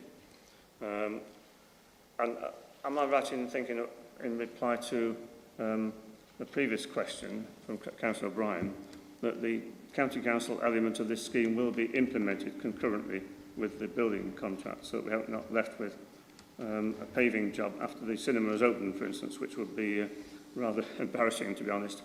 And also that the scheme that's eventually agreed with the County Council, and hope that will be part of the planning application, I think both stakeholders and ward members need an assurance that the new paving will not devalue the Yorkstone paved Crown Square and Bakewell Road area, which was obviously negotiated by Paul Wilson and other officers as part of the scheme, the Impress scheme, when Sainsbury's was first proposed and paid for partly by them as well, because it obviously did upgrade and enhance Crown Square quite significantly. We don't want to then to have a devalued, perhaps tarmac-only paved scheme in front of this new development. Thanks, Councillor Burfoot. I'll take the fees question first. So clearly, with the change in direction to bring in an architect acting for the council, that wasn't envisaged when we first put the business case together with the operator and submitted that to council. So that's a necessary step, and I think it's been a worthwhile step, and I'm glad that you agree. That necessarily has an impact on the amount of total fees that are going to have to be expended on the scheme. But in terms of the stage 3 and stage 4 costs, we are still within the fee envelope that was submitted to members as part of the original business case.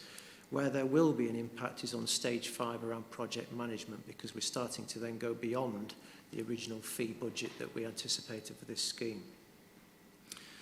In terms of consultation with MCV and ward members, I had an update session with representatives of MCV approximately 2.5–3 weeks ago. We explained the delay that we'd had on the project. In particular, you'll have seen within the report the delay in appointing some of the sub-consultant team, in particular the M&E advisor on the project, and the impact that's had on the timescales. So we have undertaken with Latham's director on that call to share the next and hopefully the final draft of the scheme with MCV members ahead of submission of the planning application, and we shall do the same with ward members too. In terms of implementation of the scheme, yes, the current plan is to implement concurrently. The County Council have obviously got their allocation of funds this financial year.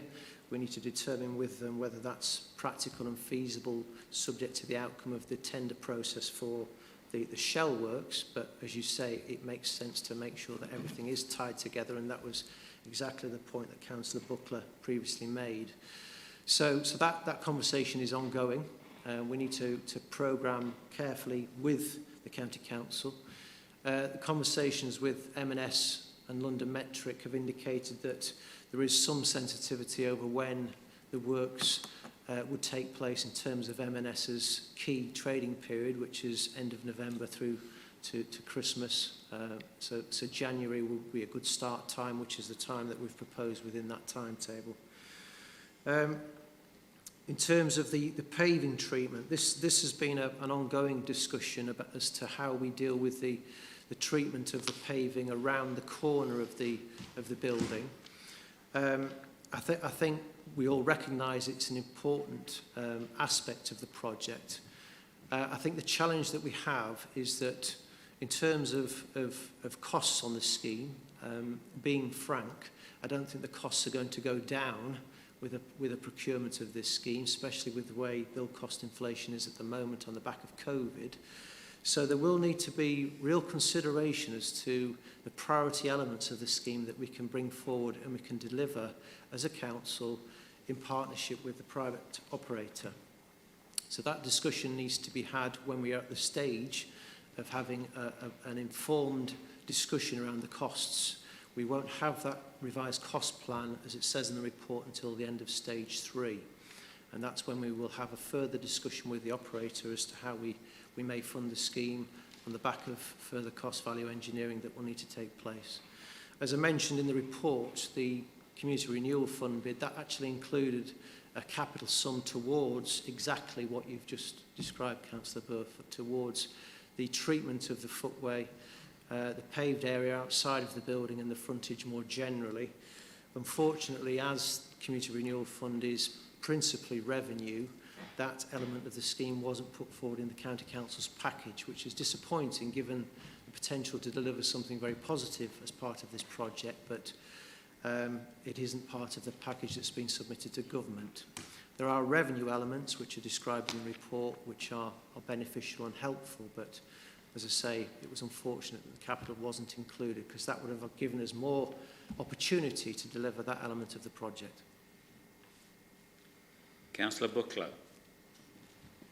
Yeah, I put two questions to Stephen Giles earlier on, one of which he's referred to, but the other one that I put was about climate change. And I asked how climate change, you said that in paragraph 6 of the original report that climate change was included in the preparation of the report, and I asked how you could explain how it was included. And Steve got back to me to say that you were going to be having conversations with Latham's about the proposed climate change SPD to help determine what was achievable within the building. And I wondered if you've got an update on what was the outcome of that meeting with Latham's. Thanks, Councillor Buckler. Yes, we have been through a first session, if you like, on within the SPD that is on the agenda this evening. There is a section, checklist 2, which looks at questions that should rightly be considered when a scheme's brought forward. So we worked through that session with Latham's and with the helpful input of Joanna Hill as well, our climate change officer. We made some good progress. There are some aspects of the checklist which are more difficult to achieve. However, there are some aspects which we think we can deliver, and I'd be happy to give you more of a written response to that in terms of where we're at with that process. It's an ongoing discussion. We haven't concluded it yet, but there are some positive things that we think we can incorporate within the scheme. Just to add to that, again with Joanna's help, we've started a process of doing a climate change impact assessment on this project. Just to be very clear with members, this will not be an exemplar project, principally because of the constraints that we're working to on this building and on this site. And also we have a budget that we need to work within as well. So there has to be a balance here. But quite rightly, we're going to see what we can achieve reasonably within the scheme. And again, Joanna's been very helpful in setting us off with an impact assessment, which again, I'll be happy to share. Okay. Councillor Ball. Yes, thank you, Chair. I do recall when we first talked about this coming on, and obviously it is a big expenditure on a half. And looking at this, and whether I've got it wrong or not, we look as though we're nearly a year on we will end up being. So how do we, that as a shortfall, we've done all the planning, we get the building done, that the actual cinema company are still willing to be incorporated within it, because, you know, at the time they were stating on costings and workings out of what they were taking when it opened. I'm just a bit worried that because we're moving on in some aspects to the benefit of the district, because we're getting a better design and the likes, but I'm just a bit concerned to the people who run the cinema side, their contributions within it were all based around their takings when they opened and within running a cinema, which now seems another year on. Have they still got that financial support there, or are we going to be left holding the baby? Thanks, Councillor Bull. The dialogue we've had with the operator from the start has been very constructive. Some of the changes that I've described earlier have been consequences of the project's development. They're things that we feel as officers, changes that had to be made to progress the scheme. We're not a year behind, we're probably 6 months behind where we wanted to be. The original intention was to try and get the cinema open by Christmas. I think partly with COVID still present, the discussion has moved quite quickly towards when is a better time to open, and from the operator's point of view, they are comfortable with aiming for an opening next summer. They can see some other benefits of doing so, and they remain committed to the project. They're expecting to have a negotiation with the council clearly about how we might move forward on the basis of the revised arrangements. They're going to have cost implications, as we've said, but we haven't had that discussion yet. We need to understand the cost plan, as I said, at the end of stage 3, and then we can have a proper conversation with them about next steps. But certainly they, as things stand today, remain committed to deliver this scheme in partnership with the council. I've no more speakers. We need a mover and seconder. Chair, I'll move it. Move. First of all, I'd like to thank Giles for his hard tenacity in this, because you know, starting a project out like this is not a smooth ride. It's bound to have pitfalls, but I think the pitfalls have come out for the better. So that's good to see, and I'm pleased to hear your response to Councillor Bull that the applicant is still committed. And I think we mustn't lose sight of the fact, Chair, that we've still got the levelling up fund to apply for, and that is to focus on our major market towns. So I like to think that the whole of Matlock can be enhanced, not just that corner. So I'm happy to move it, Chair. Councillor Roberts.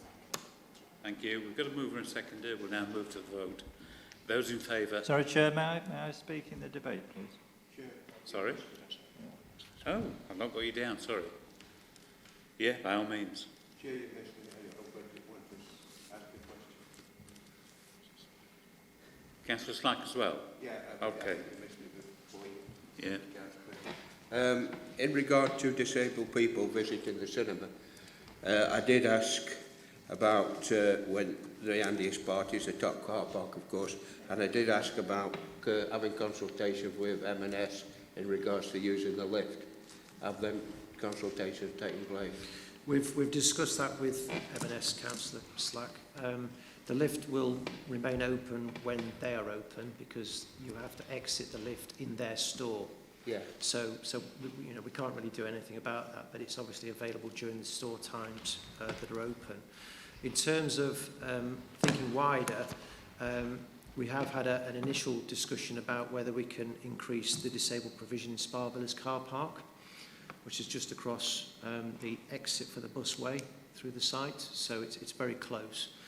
And the county, as part of their scheme, are proposing a tactile crossing from that point as well, across to basically where the cinema entrance is. So across that exit for the buses onto the new footway, and then that's very close to the cinema. So we are looking at that.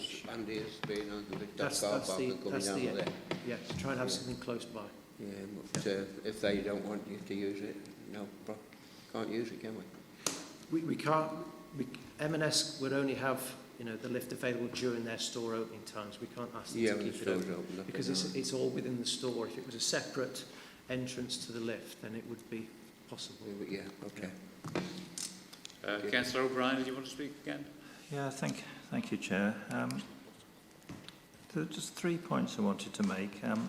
I fully understand the rationale behind the changes in contractual arrangements that are being proposed, though I would say we were assured by officers 6 months ago that the previous arrangements were ideal, and we were recommended to go with those. So it's a little bit strange.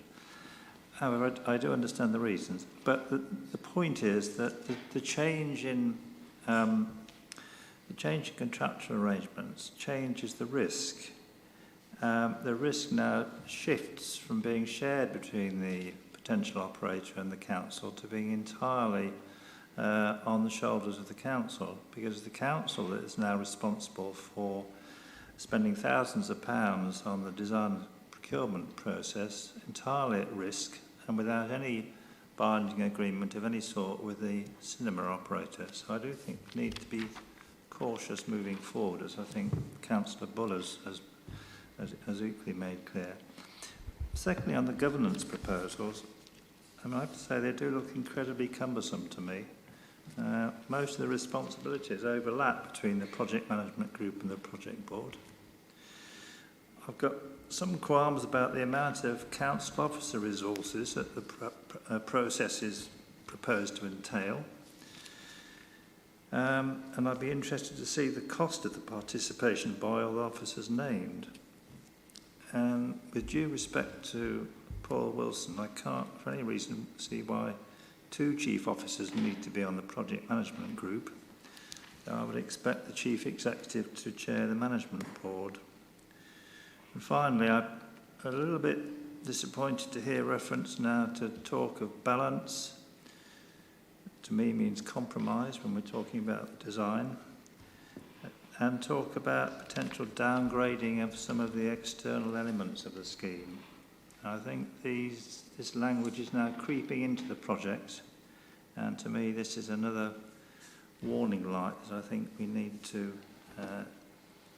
retain awareness of and retain control of. This is an exemplar project. I'm disappointed to hear it now being described as not an exemplar project. I find that rather strange language. Thank you, Chair. Councillor Buttle. Thank you, yes. Giles, you said you're kind of trialling the SPD on this as we go along. Could you let us know what the difficulties are and what works well and what doesn't? Because this is something that we're going to have to follow up. So it'd be very interesting to see what a client makes of the SPD. That's all. Councillor Morley. Yeah, thank you, Chair. It's just a bit of clarification. When he was speaking about an exemplar project, he was speaking about the environmental aspects of it. It clearly will be an exemplar project, but not necessarily, of necessity, it won't be eco-friendly, because that will be, again, take it out of the remit of what we could afford. Thank you, Chair. Councillor Burfoot. No, thank you, Chair. Yes, I'm a little disappointed looking at the governance arrangements. There's a core project management group to be procured, and also a project board, and that comprises various people, various stakeholders, including MCV steering group, but there's no representative from them anyway, but no representative of local ward members. So we're the ones, if there's any problems with the execution of the project, we're the ones who'll be getting the flack from residents asking us questions, and we won't be in a position necessarily to influence what's being decided day to day about the implementation of the project. Anything on that, Giles? Yes, if I may, Chair. The governance includes regular stakeholder liaison with MCB steering group members and Matlock ward members, and hopefully Councillor Burfoot's found it helpful. I think we've had 4 sessions so far on the scheme where I've updated ward members every roughly 6 to 8 weeks, certainly up until the more recent delay on the scheme when we've got nothing, new to update on, as it were. I'm very happy to continue that regular updates to members. It says in the report 3 months or more frequently as required. I'd be happy to do that more frequently, and that doesn't always have to be a meeting. It could be an update in writing that I would send to ward members. But I certainly have found that regular session with local ward members useful, and I hope you have too. Councillor Buckler. Yeah, it's just coming back to Councillor Morley, actually. I know what Giles meant when he said about it being, it can't be an exemplar because it's working on an existing building. And the structure is what the structure is. I would like to think that in a site where the buildings flood fairly regularly because of climate change, we don't make the situation worse. That was all I was saying. I understand what he meant. Councillor Hughes. I just want to say that the liaison that we've had with officers as ward members has been absolutely superb, and both ways, and they've kept us fully informed and taken into account the comments that we've made. So I'd like to thank them for the officers for the excellent way in which they've carried out the stakeholder consultation. Thank you. Thank you, Councillor. I've no more speakers. It's been moved and seconded. Shall we go to the vote, please? For?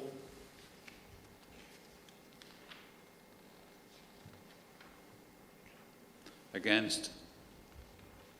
Abstain? That's carried.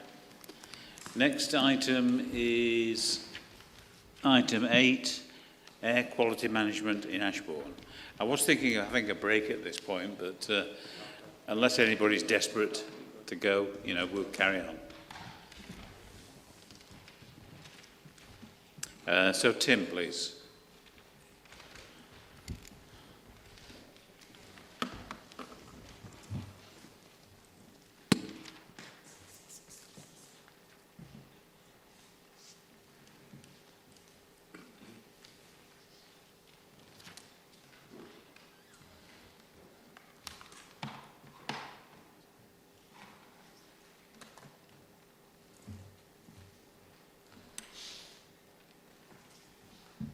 Good evening, members. This is an updating report on progress towards the creation of an action plan for the air quality management area that was recently declared for Ashbourne. Members will remember that when the air quality management area was declared, there was a request that we bring back updating reports on a quarterly basis, and this is the first such report. I'm hoping that the table format in paragraph 2.2 meets with your approval, because it's a nice, easy way for officers to keep track of progress and to report to you. That being the case, there are a couple of little updates on that, which were one of which was talked about in relation to the answers to the public participation question. So since this report was first drafted, a letter has gone out to the most affected residents and has informed them of the creation of the air quality management area and what that means for them. We've also held the first meeting with the steering group, which took place on the 18th of June. That meeting was attended by officers from the County Council, traffic team, transport team, our own environmental health officers, a representative of the Town Council and a representative of Ashbourne Town team. I think it was a positive, well, I believe it was a positive meeting. I hope everybody else found it so as well. The way that meeting went was the beginning to form the long list of measures that might form part of the action plan. The meeting didn't conclude that discussion, unfortunately, but made good progress, and I think helped the steering group form as a team, which is probably quite important too. That's as far as we've got with this work so far. We'll continue to bring back updates, and hopefully the format finds approval. Any questions? Councillor Wayne. Thank you. It's reassuring that things are moving on in relation to this, but I'd just like to clarify a few points, if you don't mind. please. The residents, because I raised the issue when we were having the group meeting. Have we just written to them and informed them that they're in an area that's dangerous, or have we offered some welfare and support? Have we got that built around it, please? That's the first thing. The second thing is on your response to Mr. Dobbs. Surely it needs to be established what type of road transport is causing the NOx. If it is road transport, I can't honestly think it's going to be anything coming out of industrial chimneys or anything. And when will an apportionment exercise be undertaken? That's the next thing. Is it cars, HGVs, buses or vans? And how can the action plan target the most significant contributors to NOx, unless you know who they are? That's the important thing. When will they be identified? How long have we got to wait for that? The next thing is, what is the Derbyshire model? Is it the same model that looked at the Tint Whistle and Brimington air quality management areas, one of which ended up being undeclared by the Derbyshire County Council? So can you give me some assurance that we will be on the back of the Derbyshire County Council to ensure that it's a robust investigation? And finally, previously, I was reassured by Councillor Purdy's comments at a meeting previously. It reassured me that things were moving forward, but the responses to some of the questions from Mr. Dobbs has made me have a little bit more doubt about it. So that's it basically. I just need to know the answers to those questions, but I really am pleased that we're looking into it, but I really do want to stay on the back of the Derbyshire County Council to make sure it's being effectively investigated. Thank you. Okay, thank you. As far as the letter is concerned, we can provide a copy. I'll ask Karen to send you a copy of that, Councillor Wayne, so you can see what was said. It did offer some advice and obviously offers contacts within the council. I think there's a misunderstanding on apportionment. Apportionment is looking at all kinds of sources, which would include in some areas industrial sources, domestic sources, other forms of transport, rail and boats. Not that we've got much in the way of boats. Clearly, that level of formal apportionment isn't necessary in here. We all know it's the road traffic that's causing the problem. All of the road traffic is contributing to that. It's not just a question of HGVs, it's also a question of ordinary motor cars going up and down there, all of which contribute. You can have air quality management areas declared in areas where there are no heavy goods vehicle transport or very little heavy goods vehicle transport. So in terms of what vehicles, yes, we'll be looking at the level of HGV impact on there. We'll be looking at overall traffic flows and trying to work out what the most effective measures might be, taking into account the traffic mix on there. There is obviously a significant amount of heavy traffic that does come down that road and go up that road. What's the Derbyshire model? The Derbyshire model is largely what's set out in TG16, which is that you get a group together, you form a long list of all possible measures ranging from the very highest level, and I suppose the very high level awful phrase, sky blue thinking that was done at the first meeting was looking at things like declaring an air quality control zone, which is not likely to happen in respect of Ashbourne, but that doesn't mean it shouldn't be talked about, or the principles of that. That long list then gets whittled down to a short list of those measures that are actually feasible in that location. It is the model, the similar area that was talked about at the meeting was the Brimington area, which hasn't been undeclared, has it? So that's the model that's being worked up. We're aware of obviously the pitfalls, and we're trying to make sure that the group works to keep things solid, defendable. I think the input from the public representatives, the town council and the town team is welcomed in that. My experience of the first meeting is that those people were quite happy to be challenging, and that's fine too. Officers from both the county and the district are happy to be challenged. In relation to the response to Mr. Dobbs' questions, well, the point of view of the whole point of the steering group is to come up with a long list and then a short list. It's not possible to say whether a supplementary planning document will be on the short list until we've gone through that exercise. And I think that anybody who's got any inquiries about that, whether that be Mr. Dobbs or members here, has to accept that that takes a period of time to take place. But the whole purpose of the exercise is to get to that point, hopefully as quickly as we can.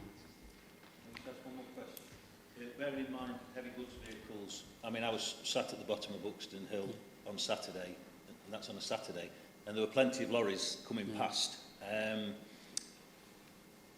Are we going to be, when are we going to be engaging with the Road Hauliers Association or those sort of people? Will they be in the actual group that the debate discusses it? Well, in answer to that question, we'll certainly be engaging with them. Whether they form part of the steering group depends on how serious that conversation gets and what kind of proposals are put forward. Obviously, there is the association. There are individual hauliers and individual businesses whose hauliers use that route, and probably all of those have to be engaged with during the process. The purpose so far is to try and identify what measures will take place, which will then identify what actions have to be taken to put those measures into place. Councillor Slank. Thank you, Chair. When I worked in Ashbourne, a few years ago now, in that part of Ashbourne, you used to see the heavy goods come round the corner at the bottom there to buy the market, and they'd go right down to bottom gear because they've got this very steep hill up Buxton Road, and the fumes used to puff out of the lorries. It is mainly HGVs what are causing the damage. And it was black, sometimes black with smoke as they tried to get up that hill. So it is the HGVs which are causing the main problem, in my opinion. Yeah. Councillor Burford. Thank you, Chair. I fully support the recommendation in the report, which is excellent, but I do wonder, I mean, it's one thing declaring Aqua for Ashbourne, and we could do with one in Matlock sometime in the future as well, no doubt. But I wonder why we're not accepting the extra pressure that's going to come, the extra air pollution that's going to come from all the new houses that are being built, both in Ashbourne, which is very similar to Matlock, where the town centre is at the bottom of the hill, and that's where the problem is. And with all the new houses, particularly Ashbourne Airfield, of course, there'll be a lot of heavy traffic coming through Ashbourne in the future, so I don't know what mitigation measures Derbyshire County Council will come up with, but I just wonder why we're not taking into account the impact of heavy lorry traffic on air pollution, particularly in this case Ashbourne Town Centre, both as probably a planning policy document or probably in a revised local plan or whatever, so that in the future it's pretty clear that there's going to be an increased impact. Presumably the NOx levels will continue to be monitored and measured, so that we'll know what the situation is. But it is quite worrying. There was an item on the news at lunchtime, and I was going to see Surrey Hospital, that air pollution was responsible for 20 to 30,000 deaths a year, a professor was saying. So I mean, this is going to be exacerbating the existing problem if we continue to allow new houses to be built without taking air pollution into account. And it's not something that's normally borne in mind. So I think that's something which should be considered. Yeah, thank you. Anything to add on that, Tim? I don't think there was a question, Chair. No, it was, but no. I thought you might want to add something, but are you moving the recommendation? I will move the recommendation, yes. Okay. Councillor Ball. Could I just ask, how often do you feel that the steering groups will be meeting to see that something progresses on this? Thank you, Chair. We're hoping for a monthly meeting schedule and work obviously going in between, but the next meeting of the group hadn't been set by the time the officer who's dealing with it went on leave. She's back tomorrow, so I'll be able to check and provide you with some details on that next meeting anyway.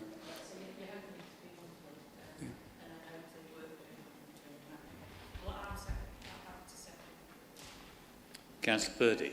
Thank you, Chair. Well, I think it was me that suggested, Tim, that we have a 3-month report, so I'll thank you. I think going to Councillor Barefoot's point, I think we have to look at what's happening throughout the whole of the country, not just in the Derbyshire Dales. And until we're all driving electric vehicles, but then they've got a massive carbon set-off, so I don't think that's zero. Tim, when do you think we get an action report? Why, what timescale? Well, firstly, yes, obviously we'll keep reporting progress on a quarterly basis. That's not quite answering your question, and I'm aware of that.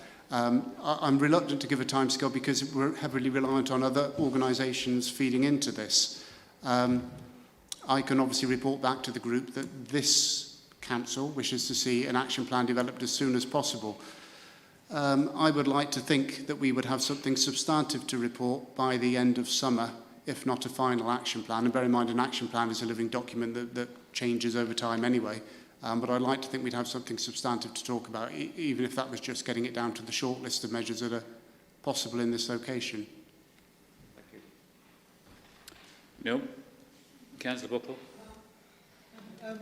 Will there be a budget attached to this once the action plan is brought together? Will there be someone who says we've got £1 million to deal with this? How will they set that budget? I'm just curious. Well, that's a good question for a number of reasons, and the first reason is because a lot of the actions that will be on the action plan will not fall to this council to implement. They'll probably fall to the county council as the Highways Authority. So changes that might be proposed may come with a budget, and they may not be a call on us, they may be a call on others. No more speakers. It's been moved and seconded. Go to the vote, please. 4. Unanimous. Thank you. Next item, item 9, supplementary planning document, climate change. Mike, please.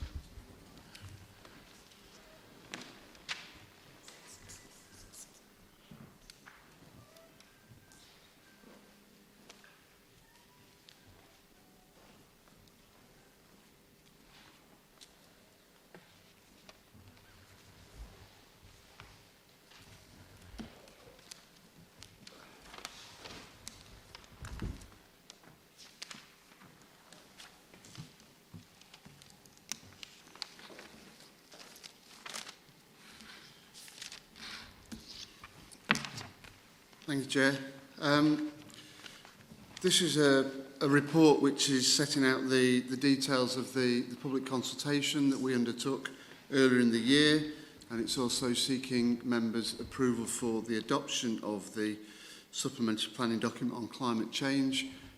Members will recall that as part of the climate change emergency, one of the priority actions that the Council resolved it wanted to take was some work on the development of a supplementary planning document on climate change. That work has been ongoing now for about 10-11 months, culminating in the consultation that we undertook earlier this year.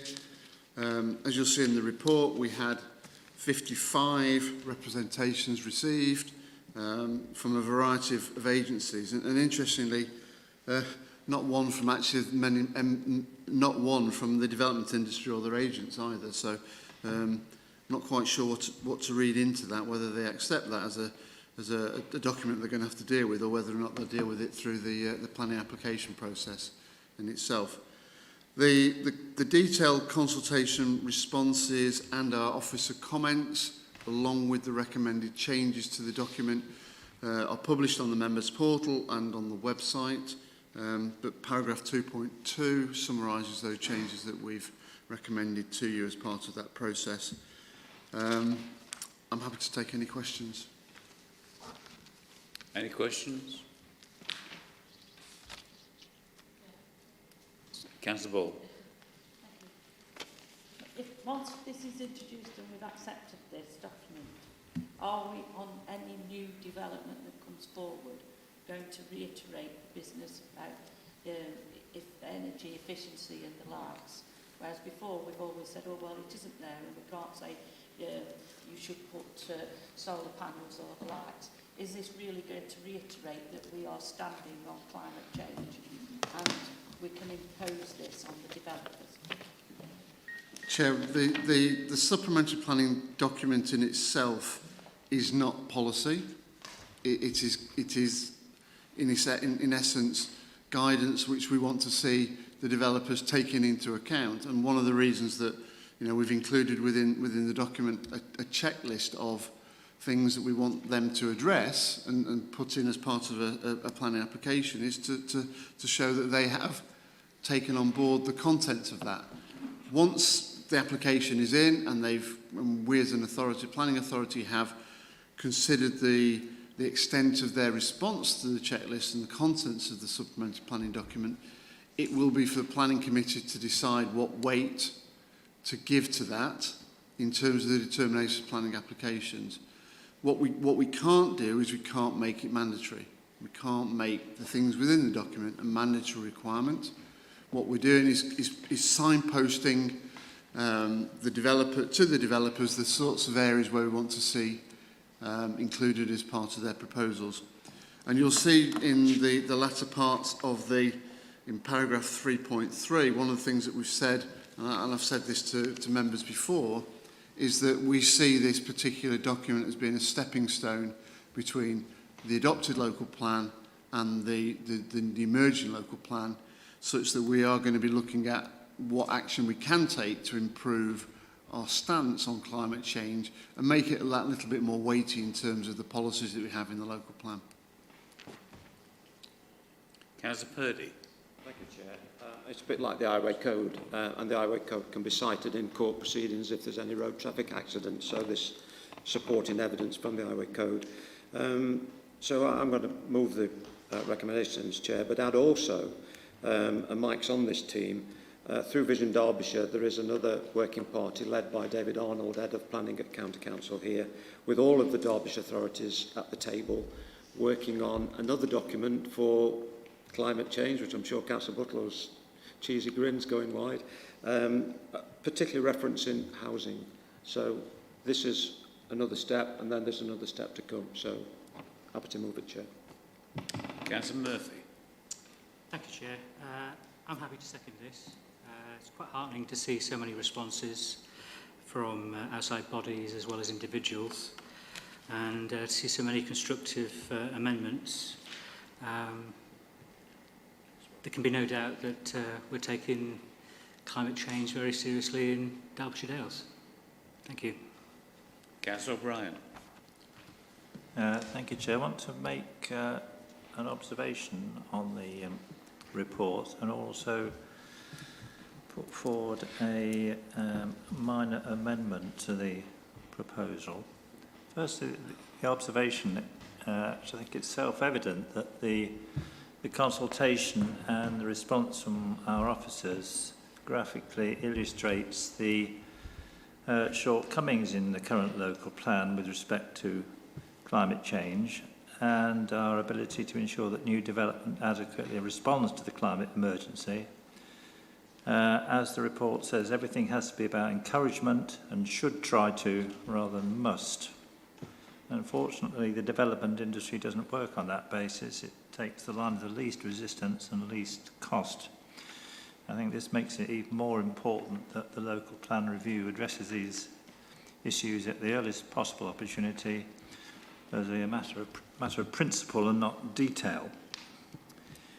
Now, on a similar basis, I very much agree with the proposal by the Derbyshire Climate Coalition, which are referred to as DCC in the notes there, which is Derbyshire Climate Coalition, I presume not Derbyshire County Council, that the proposal that new residential development should aim to meet the equivalent of the Code for Sustainable Homes Level 4 is wholly unambitious, as it's only marginally in advance of the current position. And that certainly doesn't, in my opinion, reflect the aspirations of the Council in respect of reduction of carbon dioxide emission. The explanation by officers that we are being pragmatic in our approach is, I think, the wrong one. The SBD is only advisory, it is about encouraging, and therefore it can afford to be ambitious in line with our aspirations. I'd therefore like to move an amendment supporting the proposal by the Derbyshire Climate Coalition that the relevant part of the SBD is amended to replace the reference to Code for Sustainable Homes Level 4 with Code Level 5. Is it a valid amendment? Yes. Yeah, that's a valid amendment. Do we have a second for that? Yeah. Okay. So we'll now debate the amendment. We probably won't need to. It's not that. I mean, it's what Rob Coggins has been building houses to for years until it got knocked back about 5 or 10 years ago. So we've done a fair bit on it. So if people want to debate it, fine. But I'm happy to second it. It's Code 5's not. It's not terribly expensive. Anybody else want to speak on the amendment? I'd like to ask Mike's opinion on the amendment 4 to 5. Is it acceptable? Chair, we've obviously, as part of the consideration of the representations made our views known. And I don't think I need to make any other comments other than what we've said in the recommendations, that we don't think, for the reasons we've set out, it's necessary to go to that level at this point in time. Okay, thank you. Anyone else want to speak on that? So we'll vote on the amendment now, please. For?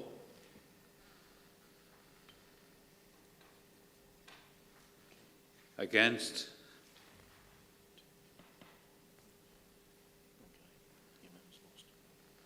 The amendment is lost.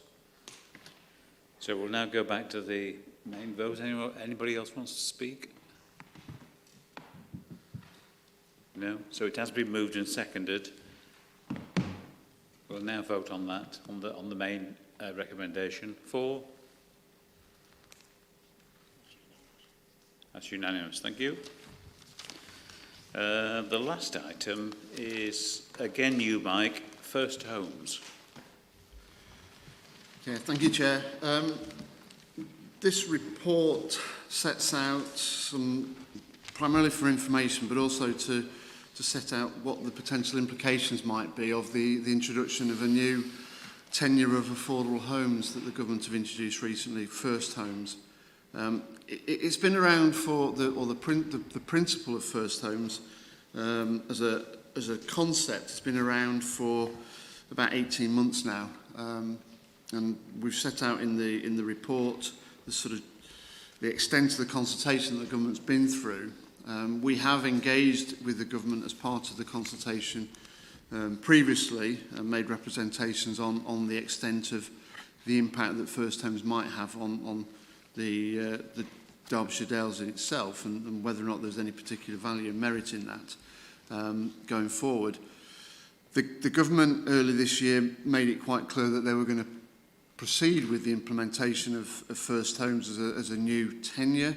In April they set out a bit more of the detail of that, and on the 24th of May they issued a written ministerial statement, the details of which are in Appendix 1 to the report.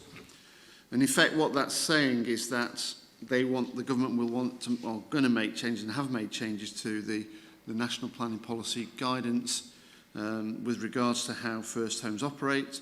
That is going to come into effect, or did come into effect, on the 28th of June. There is a transition period between the operation of the full operation of the policy and where we stand at the moment, and that's set out in paragraph 2.3.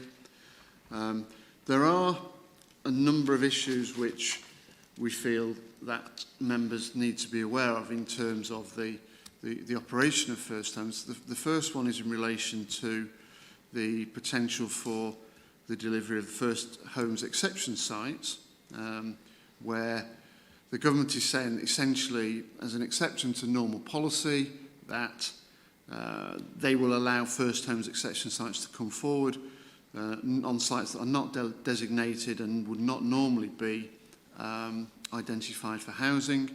In a very similar it's very similar vein to the rural exceptions policy that we have in the local plan, but primarily with First Homes as the sort of primary aim, with some market homes going alongside that. And the issue we have with that is that potentially that might actually increase the value of sites, the land value, and made them potentially more attractive than the tenure which we've, as Rob explained before, primarily been supportive over the last 15 to 20 years as an authority. There is, within the First Homes sort of criteria, a number of factors which we are allowed to have a little bit more discretion over in terms of its operations as a planning authority. That's in relation to the level of discount. The national discount is 30%, but we can go to 40 or 50%. There is a maximum price after discount of 250,000. We're not sure whether or not that's too high as an authority, so we think that there's a piece of work that needs to be done on that.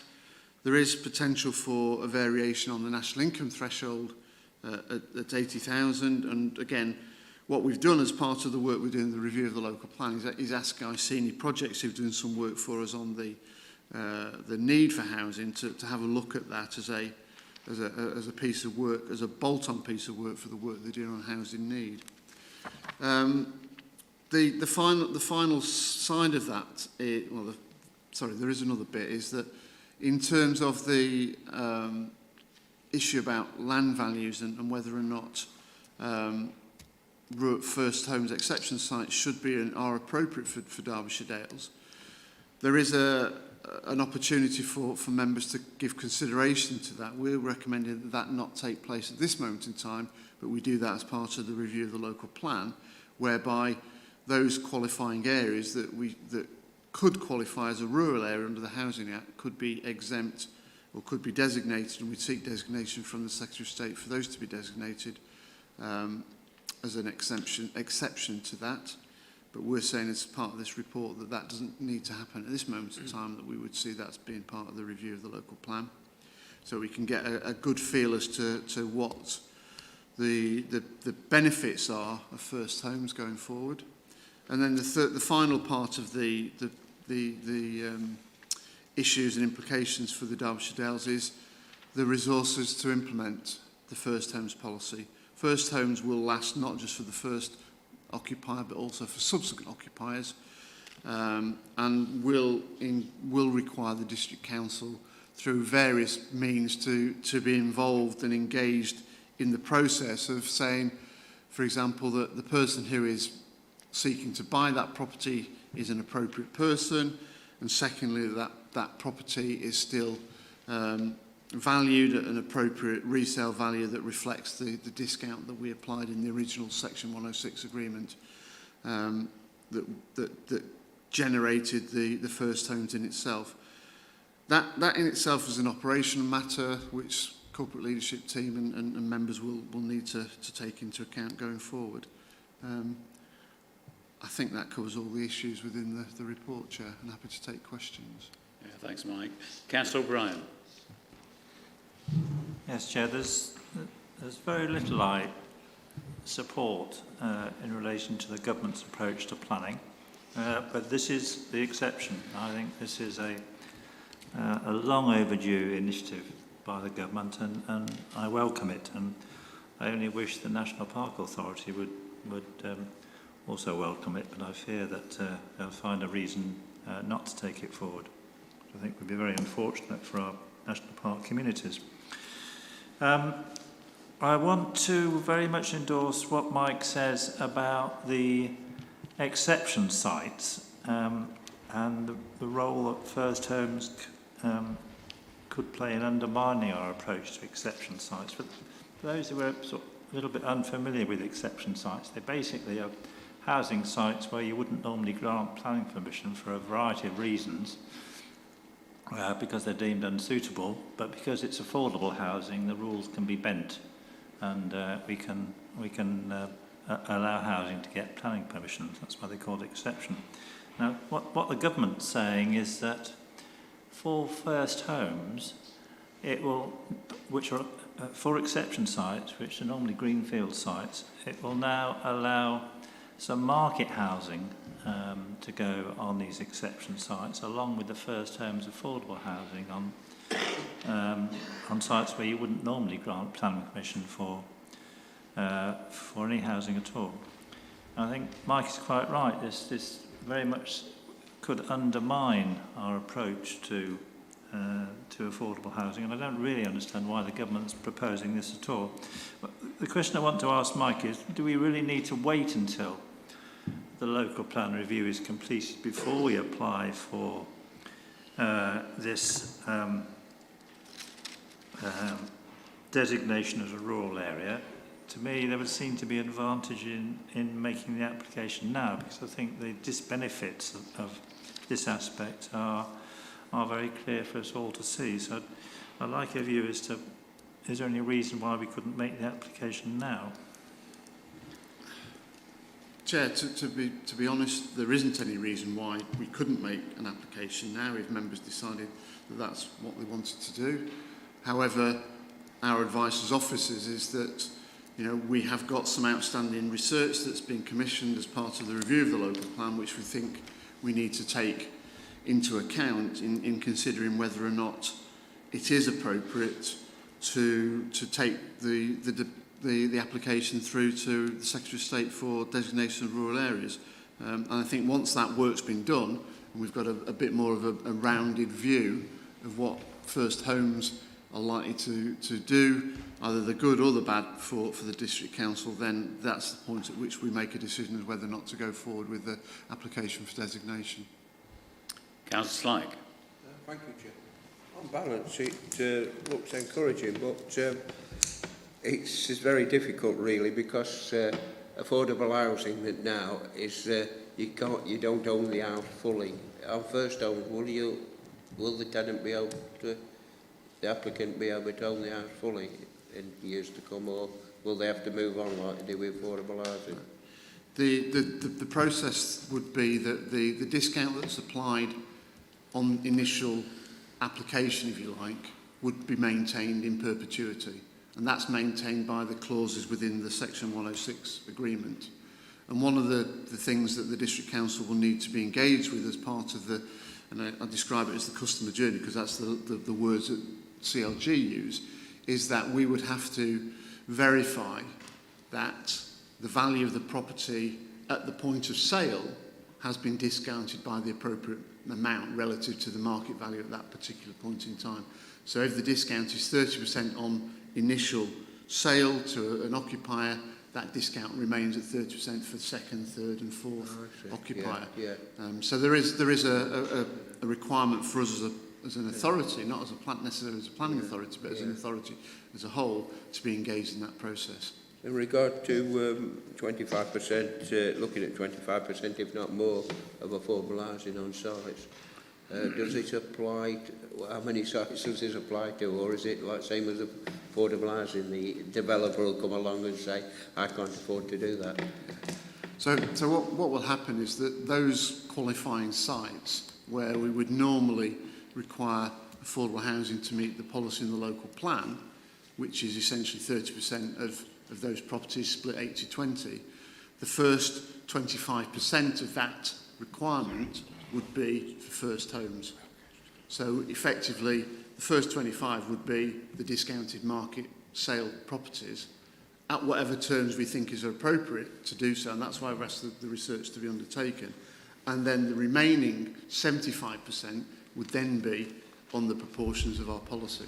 So it's going to shift the balance and the type of affordable housing that's being provided across the sites. Just one last question: will it replace the current affordable housing eventually, or is that the aim? Or I think what the government is recognising in their approach is that it provides a tenure that they think gives people the opportunity to get the first step on the ladder. It is aimed at those people that are first-time buyers, and there's a clear criterion there that says it has to be for first-time buyers. It gives them the opportunity to purchase a property at a discount, but it also recognises the fact that in local areas in different parts of the country there will be different circumstances that dictate what the nature and balance of affordable housing should be. So we're allowed to continue on with that policy, but it gives priority and preference to this particular tenure over the local circumstances that have been around in Derbyshire. They've been around for some 20 years or so now. Well, thank you, Mark. Councillor Purdy. Thank you, Chair. Well, I support Mike's view on getting evidence in before we make a decision on those matters. I think of interest, before I raise the question, read today that Marks and Spencers are entering the Council House market, so I just wonder if we've got any opportunities, Rob's still here, to capitalise on that. So how will we determine the 30, 40 or 50% factor, Mike? That's a question we've asked the consultants to provide us with the advice on, Councillor Purdy. I think what we need to look at is, what are the substantial sort of market values of properties at the moment? How do they relate to income levels of of the income levels that we've got, and whether or not 30, 40 or 50% is appropriate relative to those two factors. Those were the two key considerations in that process. Rob and I's initial view was that 30% is probably too low, and it may well be that we have to go to 50%. But until we've got the evidence before us and we've been able to rationalise on what the evidence is saying, then I wouldn't want to speculate at this moment in time what the relevant levels should be. Well, I asked the question in view of the fact that we are the lowest wage economy and the highest priced properties. So we have a dichotomy. Thank you. Yeah. Are you moving these? Yeah. Councillor Buttle. Thank you, Chair. When you sell one of these and there's a revaluation, will we be charging a fee for that revaluation? That's a good question. And one of the questions that we have got is how we might resource the actual operation of the district council's input into this whole process. The government have sort of intimated that there might be two ways of doing that. One, they may give us some additional burdens money to fund that work. Or secondly, and I think this is probably the more likely one, is that they will charge the developers as part of the initial Section 106 agreements, where there's a fee taken out of Section 106 agreements we will then use to manage our operations. I think that is probably the more likely way, because the burden then rests with the developer rather than with the government. Thank you. Could I ask a second? Yeah, so we asked for a Section 106 payment from the developer. We kind of give it to the developer so that that house can be bought by somebody else. Is that what we're doing here? No, effectively what the Section 106 agreement will say is that property 1, 2 and 3 are determined to be first homes. The value is the market value less 30, 40, 50%, and that shall remain in perpetuity. And because of the nature of the operation of the first homes tenure process and the way in which it needs to have engagement with the district council throughout the lifetime of its being a first home, there needs to be some cost. There's a cost to the district council which we have to try and recover. And that's what I'm saying, is that the cost recovery will either come from the government or through the developer providing us with a fee to cover that cost recovery. Thank you. Councillor Wake. Yes, I'd like to thank Mike. Just point out we haven't got a second. No, I'm going to second it. All right. Through you, Chair. I'd like to thank Mike and his team for an excellent report. I'd like to second it. Thank you. No more speakers. We'll go to the vote. For? They're unanimous. Against? Abstained? 1. So that is carried. And that's the last item, so that's the end of the meeting. Thank you for attending and for your taking part in it. Thank you for the viewers.